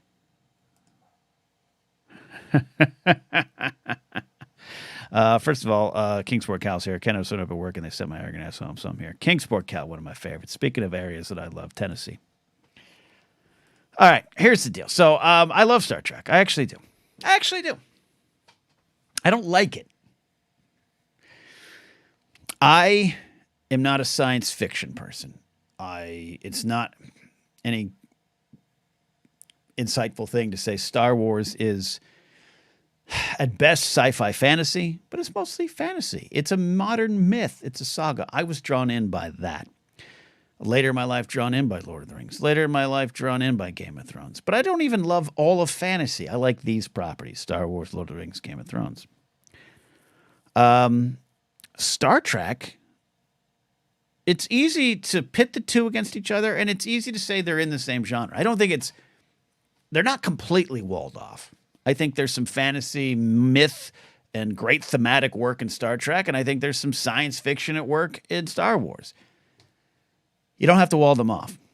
I did have a friend all through junior high and into high school. My friend Steve, he was a Star Trek fan, and he and I used to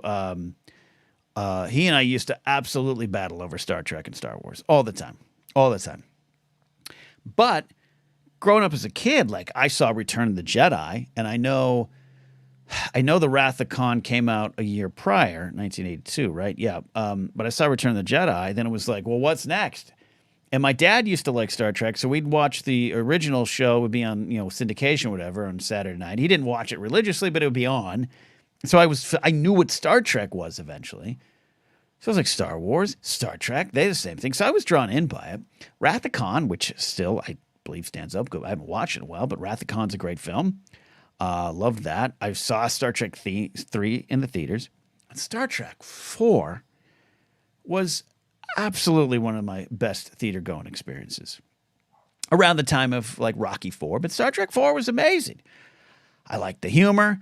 I liked the connection to the real world because my dad my dad was in the Navy, and we actually at one point got to go visit the USS Enterprise when it was docked up there in Northern California. So Star Trek 4, they actually go to the USS Enterprise, and it was like a celebrity that I'd been friends with. I was telling my friends, like, in the Star Trek movie, they go to that aircraft carrier. I know it. I've hung out with it. I've been there. So I loved it. 5, I know, doesn't, whatever, but it had a Yosemite in it, so I liked it. Star Trek 6, my friends and I ditched school to go see. I love Star Trek 6. I even saw Generations in the theater. Star Trek 8, First Contact, great film. From there, my relation, I think I saw 9 or I don't know.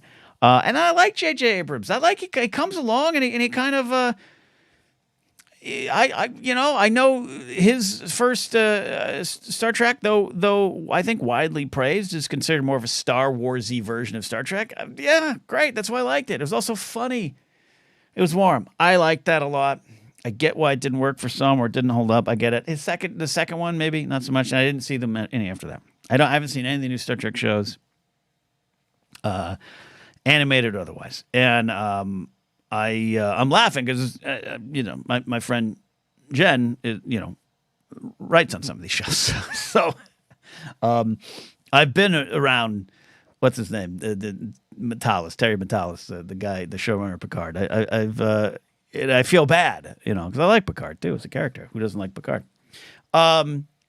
So like Star Trek 4 though, my God, loved it. In fact, one of the greatest moments of my life just happened recently. I finally got to meet, there's a guy named Kirk Thatcher, and I finally got to meet Kirk. All my friends know Mr. Thatcher. Jen, my friend Ken Plume, my friend Matt Key, all these people are like, oh, you gotta meet Kirk Thatcher. He's Muppets and worked on Return of the Jedi. Nuts to all that. He was the punk in Star Trek 4 that Spock does the Vulcan neck pinch to and turns off that nasty, sinful boombox. I met him recently, and that was a thrill. So I love a lot of Star Trek, and I love what it has to say. It is deeply political. It is deeply rooted in social justice, and it is deeply important in what it has to say, and has always said that. And that's no surprise, though it would seem some people are often confused by that, I guess. It doesn't pull me in. It doesn't pull me in. I think if there were larger battles, if there was a giant, I'm talking giant Federation versus Klingon battle that ended a movie, I think maybe I would have been pulled in a little bit more as a kid. That's why I like the Bird of Prey is a great ship. I don't like cloaking devices on ships. That's number 1, too sci-fi. And as Joseph Scrimshaw once pointed out to me on a Force Center episode, when I said I do not like cloaking devices on ships, he said that makes sense because you don't like it when people get to hide who they really are. Joseph's the best at breaking down themes, both in Star Wars and our own lives. I really mean that. So the Bird of Prey, I could get rid of the cloaking device, but it's one of the most beautifully designed ships in sci-fi fantasy genre properties. It's just amazing. Horizon says, okay, yeah, Deep Space Nine had a lot of war at the end of it. Okay, all right. I like Vermont Mike. Cloaking is cool as long as there are rules. You can't fire while cloaked. Yeah, I see. Okay, I agree with that. That keeps in line with my thematic issue with cloaking. You don't get to hide who you are and strike from that position and hurt people from behind that veiled wall. You have to unveil yourself to strike. I like that, Mike. Literally describing Deep Space Nine. I don't remember a big battle. I know the Borg are there. One of my friends from high school was a Borg. He was Icheb. My friend from high school, Manu Intireme, was Icheb in Voyager or Deep Space Nine or whatever, or Kirk Comes Home or whatever. I liked Next Generation. I liked Q. John Delancey's Q. I liked that. I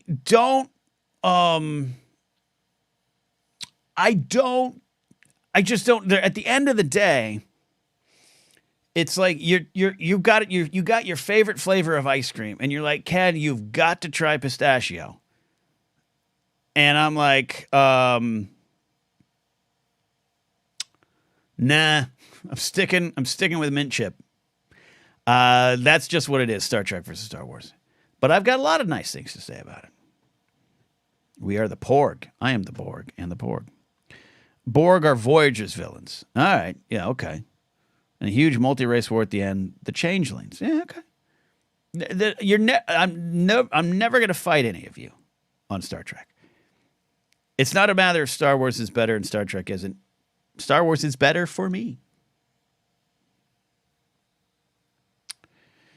The epic space battle where Klingons and Federation fight the Dominion in Deep Space Nine is exactly what Ken needs to check out. But, okay, but like, be honest with me, Laserbolt. What did it look like? Deep Space Nine isn't exactly new. Did it look like they made it on my Commodore 64?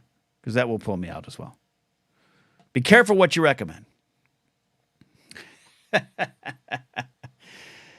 It looked practical. All right. It looked great, says Jared. Horizon Brave says it looked pretty good. All right. You know what? I'll tell you what. I'll ask my friend Jen about it. She's a Star Trek nerd. She likes Star Wars too, but she's a Star Trek nerd. I think when I'm not looking, she dresses in the away team red. Now that Dune has proven its superiority, us Star Trek and Star Wars fans can stop arguing.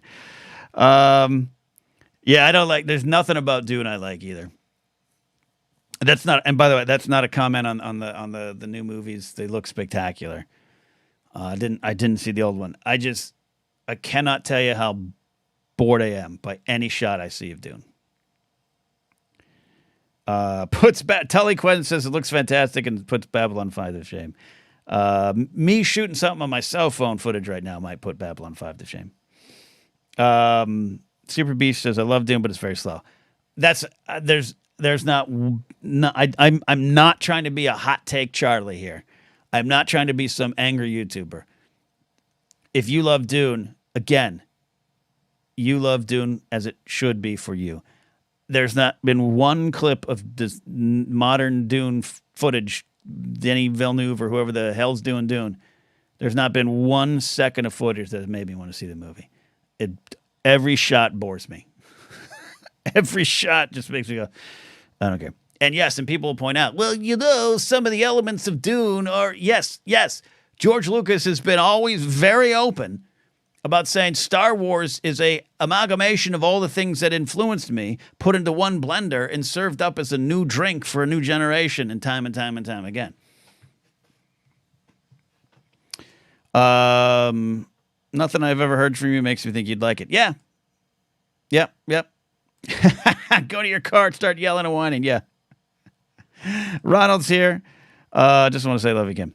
Jem Murrow says, well, at least Prodigy Season 2 when it comes out, I'm co-producer. That's right. That's right. My buddy, this is why Brian Tiller and I are in a band together. I was only able to get through the first 10 minutes. See, there you go. Yes, check out Prodigy Season 2 when it comes out. Like said my pal Jen Murrow. All right. I know some stuff.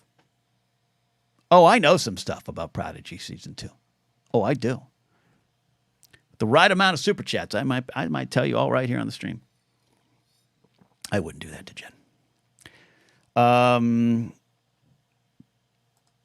asks, can I at least admit you love Dune's popcorn bucket? No, I don't love Dune's popcorn bucket. You know why? It looks scary. It looks like it looks like, you know, a vagina with teeth, like that low budget B movie that's I know it's out there. I absolutely no, it disgusts me. I would not want to reach my hand into that. This is how I'm influenced by things like this. The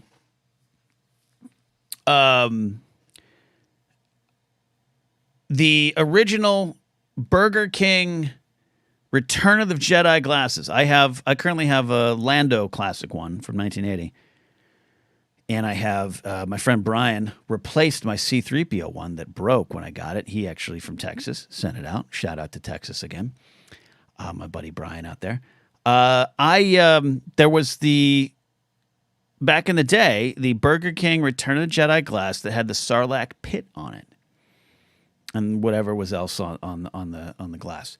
Because of the Sarlacc pit, because of the sequence, because of what it did to poor Boba Fett, I couldn't drink out of it. I was disgusted. My mom would pour my Kool-Aid in there, and I couldn't literally drink the Kool-Aid.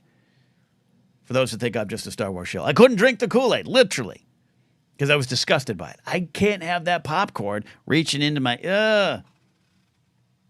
No. Horizon Break, yeah, Teeth. The movie's called Teeth. I'm aware of the movie Teeth. And I do not want to watch it again. Tully says, not overhyping it. DS9 grows in having the character death of Game of Thrones. If DN sign gets India, it'll be next podcast. I don't doubt it. I really don't doubt it. I don't doubt it. That's what I'm saying. Like, there's nothing anyone can say to me about Star Trek that will make me go, you're wrong. There's nothing. It's stuck around for all these decades for a reason. So there you go. Jedi Gothic here with a cheer. What's up, Jedi Gothic? But look, Jared, you challenged me. You wanted me to say something nice. I got a lot of things. Star Trek 6. I think Star Trek 6 is just solid. 4 is funny, and it's a little bit different, and it's got to save the whales, and I don't think it's a bad thing. Totally get that. I don't remember much of 5. I remember God and climbing El Capitan. I don't remember much of 5, but Star Trek 6 is a great film. And it's got a great message. And First Contact, I haven't seen First Contact in a while. A friend of mine, Owen, and I, we wanted to do I don't want to show our cards too much, but we wanted to do a documentary about First Contact and some stuff. He's got a great pitch for that. Laserbolt had a good comment about, Lucas was influenced by Dune book and the Dune movies are influenced by George Lucas. It rhymes, like poetry. It rhymes. Yeah, no, absolutely. And I want to be clear when I say stuff about, like, I'm not making fun of anyone here in my audience or my viewership here that it loves Dune. I'm not making fun of anyone. It's just it's so funny to me how many times people will throw stuff back in my face if we're in a bar arguing about Star Wars and Lucas and, well, you know, you ever seen Hidden Fortress? Ever seen Seven Sen? Yeah. Yes.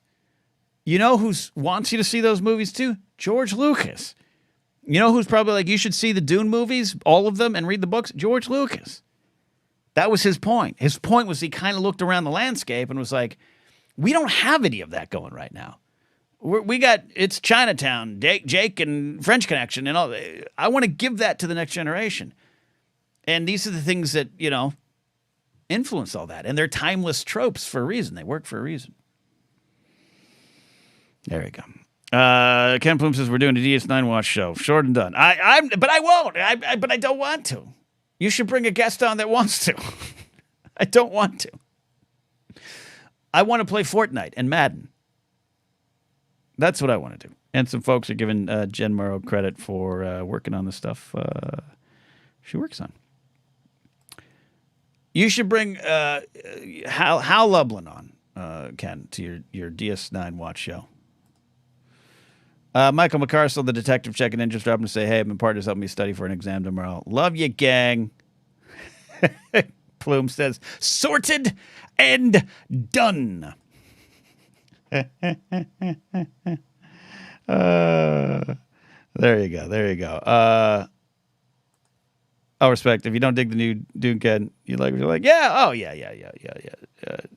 There you go. So there you go. We've got a few more minutes left. I said good day, sir. A few more minutes left here. Thank you all. Thank you all for super chats. We're gonna be doing this every week. I think it's bad programming to change your show a lot. We were doing this on Thursdays, and then I had a stand-up gig last week. I was like, you know what? Maybe I should do this on Wednesdays. But then I realized Wednesday is also a good day for me to release the Anytime News segment.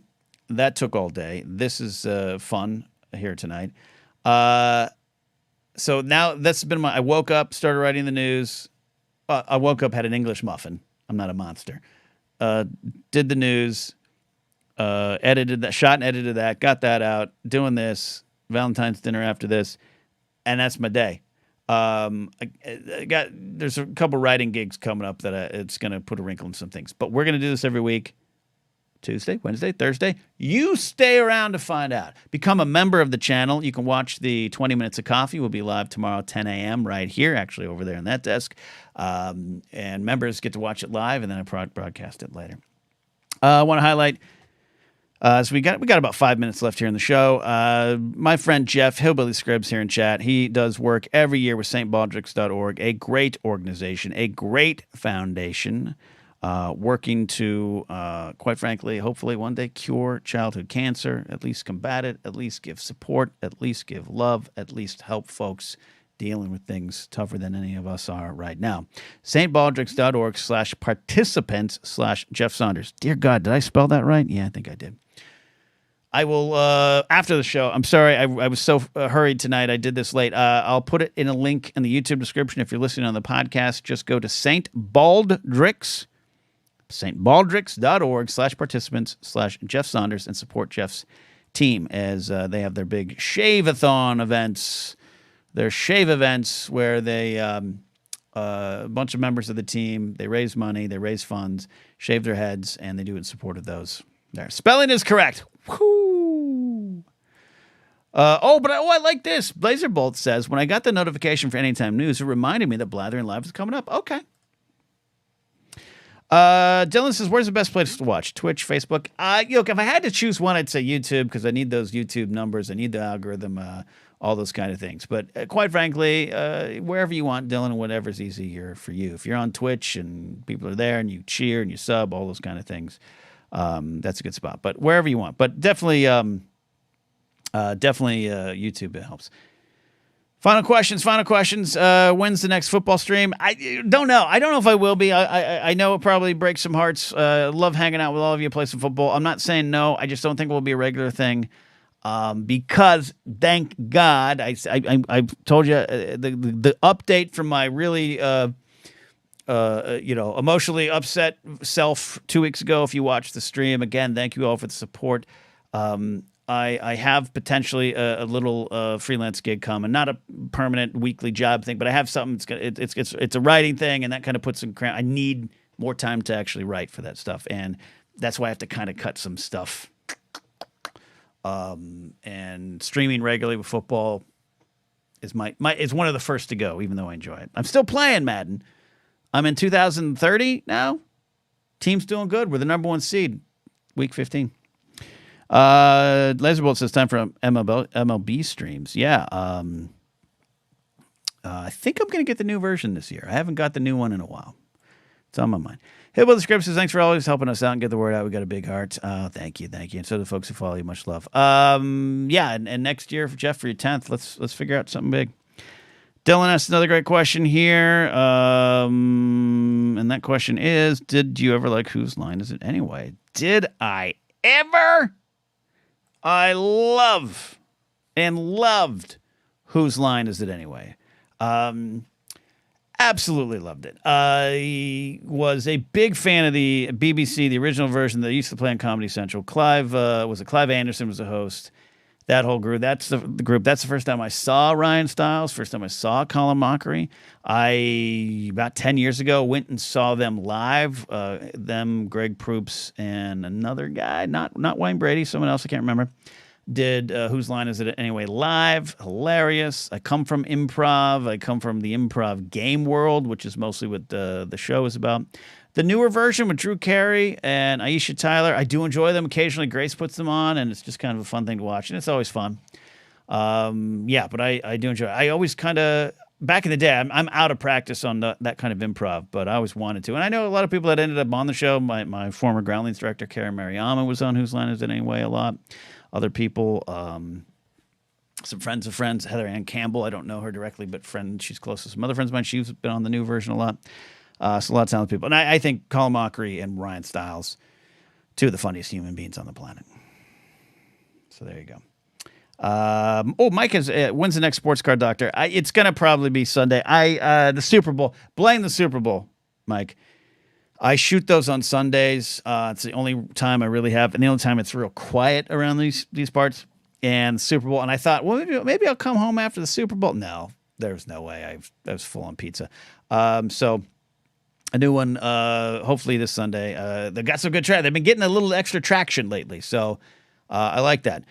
If you're a fan of ASMR, the link is down below. You can go to my Sports Card ASMR channel. If you're not, don't worry about it. Don't worry about it. But I would say this: if you are, even if you think ASMR is weird and you don't know why I do it, maybe just subscribe to the channel and you don't have to ever watch the videos. But it would really help if I could get that channel to 1,000 subs. It would really help.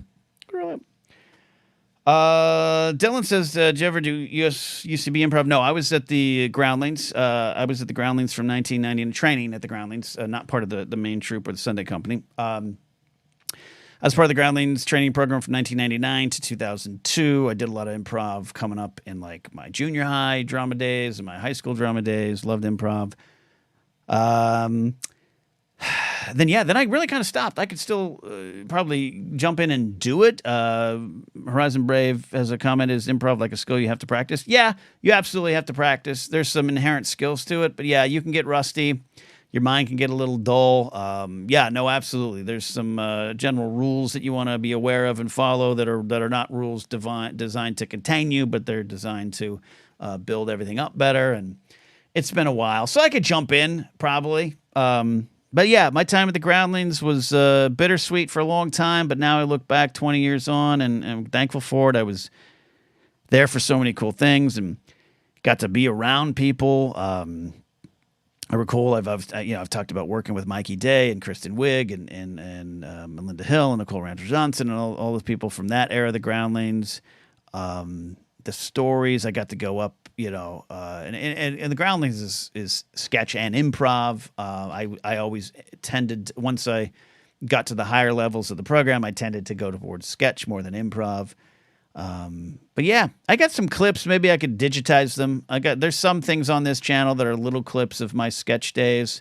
If there's an old, it's not even a reel, but it's something I put out a long time ago, like Ken's reminder of when he used to do things, because I was depressed. But I have some sketch clips up. There's a sketch with me and Kristen and Mikey Day, sketch with Brian Keith Etheridge, who's a big showrunner, producer guy now. And I don't miss it. I don't miss it. It was a lot of fun. It was a competitive world too. It was very competitive, and it hit me hard because I wanted to get to Saturday Night Live and like 1,000 other people every day in this town, and it didn't happen for a lot of reasons. But for years I blamed myself and the system. But looking back, it was great. A lot of fun. It's fun. This story is this is right now the final season of Curb Your Enthusiasm's going right now, and even though she's married to Robert F. Kennedy Jr. and I have some issues with RFK Jr., but Cheryl Hines, I was in the lobby the day she found out that she got picked up for the series for Curb Your Enthusiasm, because she had already done the pilot hour-long kind of proto-pilot that was made, which they didn't even think they were going to do a show at the time, but then they took it to series, and I was signing up for my second. I was signing up for my second class. I completed the first level of the groundlings, and I was downstairs in the lobby, in the office, I should say, and I had my checkbook out, and I was writing a check so I could pay for the next set of classes. And Cheryl Hines came in and was like, "Oh my God, I just got Curb Your Enthusiasm," and yeah, just amazing, and it's my favorite show. Jared says, "I'm just not a Larry David fan. Never found him funny." Larry David's, to me, literally the funniest person in the world, and that's how this works. That's how this works. We all have to get along, Jared. Show idea. Dylan says show idea. Shark Tank, but it's comedians pitching sketches. I think that's a great idea, and you should run with it, Dylan. I would not want to touch it with a 10-foot pole, because when you're in that sketch mind frame, like I said, that final level, the advanced level I was in, you do 2 shows, you're writing. I averaged 10 to 13 sketches a week. You'd present them on Saturday. You'd have like a day off, and then you'd start. And I had a day. I was at the mall this time and all stuff. And then during the week, you're meeting with everyone. It was crazy, fun time. When it all ended, and I got voted out of the groundling system, I could have easily gone on to other places. UCB had just arrived to town. Second City was finally setting up some stuff in LA. There's other places to go. I was so tired of improv and sketch. You start seeing, you talk about comedians pitching sketches, you're pitching sketches to yourself, and it gets annoying. You're like over there hanging out, and you're like, oh, I slurped that kind of loud. Oh my God, that's a sketch. Let's do the slurpy guy at a restaurant. And it just drives you batty. So there you go. Jared says cheers. Yeah, that's the thing. Larry David's not for everybody. Larry David and Leon Black, JB Smooth's character, they're my favorite thing in comedy ever. Those two working together. Tully Quid says, do you know Ralph Garman? I do not. You two working together would be a kick. Yeah, an acquaintance I know, Eddie Pence, great comic, great guy. He works with Ralph a lot. I've never met Ralph, but we would. I'd love to work with Ralph. He's got radio in him. He's got radio in his blood. Vermont Mike says, watch Larry David with Jiminy Click. Oh, yeah, I would love to see that. I like that Martin Short has gotten his due. There was a period of time where I think Martin Short was overlooked by a lot of folks. There's a point where he was treated as a superstar, a movie star, and a comic genius, and then he kind of went out of fashion. And that Jiminy Glick thing was in a period of time where people thought it was funny, and I liked it, but people were also kind of like, but Martin Short. And I love that Ole Mortars in the building has reestablished him as what he is, which is, I think, a comic genius as well. All right, I really got to go because I got to order Thai food. I got to get some pad Thai, some orange chicken, and have somewhat of a Valentine's Day. So when Grace comes home, we can sit and watch ghost shows and eat some Thai food and hang out with chihuahuas. All right? I really appreciate you all. Once again, I'll highlight stbaldricks.org/participants/Jeff Saunders. Go support them over there. Let's not forget, it's on the other brand. Oh, God bless it. I'll just put this up. Don't forget the Moon Agers. That's the promo for Tell Me. But Moon Agers, we got some new stuff that is out there. We got some... We released a single for a special one, and we've got the remix, the old handsaw mix of Good to Bleed. We got some instrumental stuff out there as well. MR4 says, Jealous sounds like a perfect Valentine's date. You know, it really is. That's all you need, kids. That's all you need. All right. On that note, you're the best. Thanks for listening. We'll see you all next week. Bye.